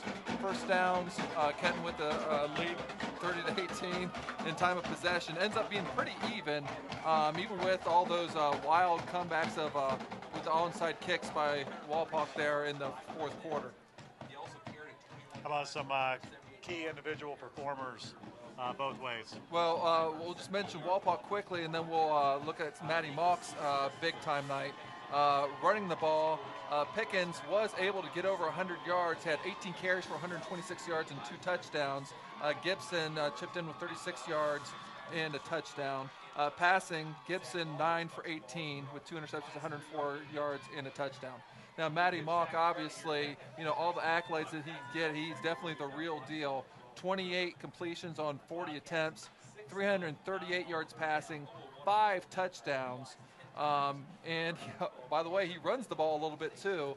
24 rushes for 176 yards, 2 touchdowns, only sacked once in the entire ball game, considering he goes back there and he either runs the ball or passes the ball every single play. Just can't help but be impressed by the tremendous athleticism and total package that is Matty Mock. And certainly as advertised, as you said, Paul, and great effort, both squads, and certainly more than anything, this environment will prepare both teams for next week in playoff action. We'd also like to take some time to thank our sponsors that were aiding in bringing you tonight's contest: TSC, GA Windsor and Sons, Tailgaters, Owen Kitchen and Bath, and Stolly Insurance Group, all being a part to bring you tonight's contest. With the loss, Wapak falls to 9-1 overall and 8-1 final regular season WBL record. Kenton improves to 10-0 overall, 9-0, and another WBL championship outright for Kenton.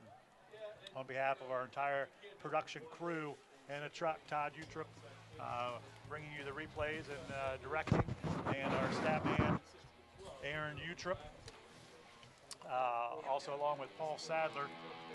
I am James Smith, and just in my ear as well, next week with wherever Wapak will play, whether they are fortunate enough to host, but we will cover them same time on Game Face Ohio as well next Friday night, so we want to pass that along as well. So on our final sign-off on behalf of my partner in the booth tonight, Paul Sadler, I am James Smith signing off. Final time from Harmon Field as Kenton is victorious over the Wapakoneta Redskins, 52-32.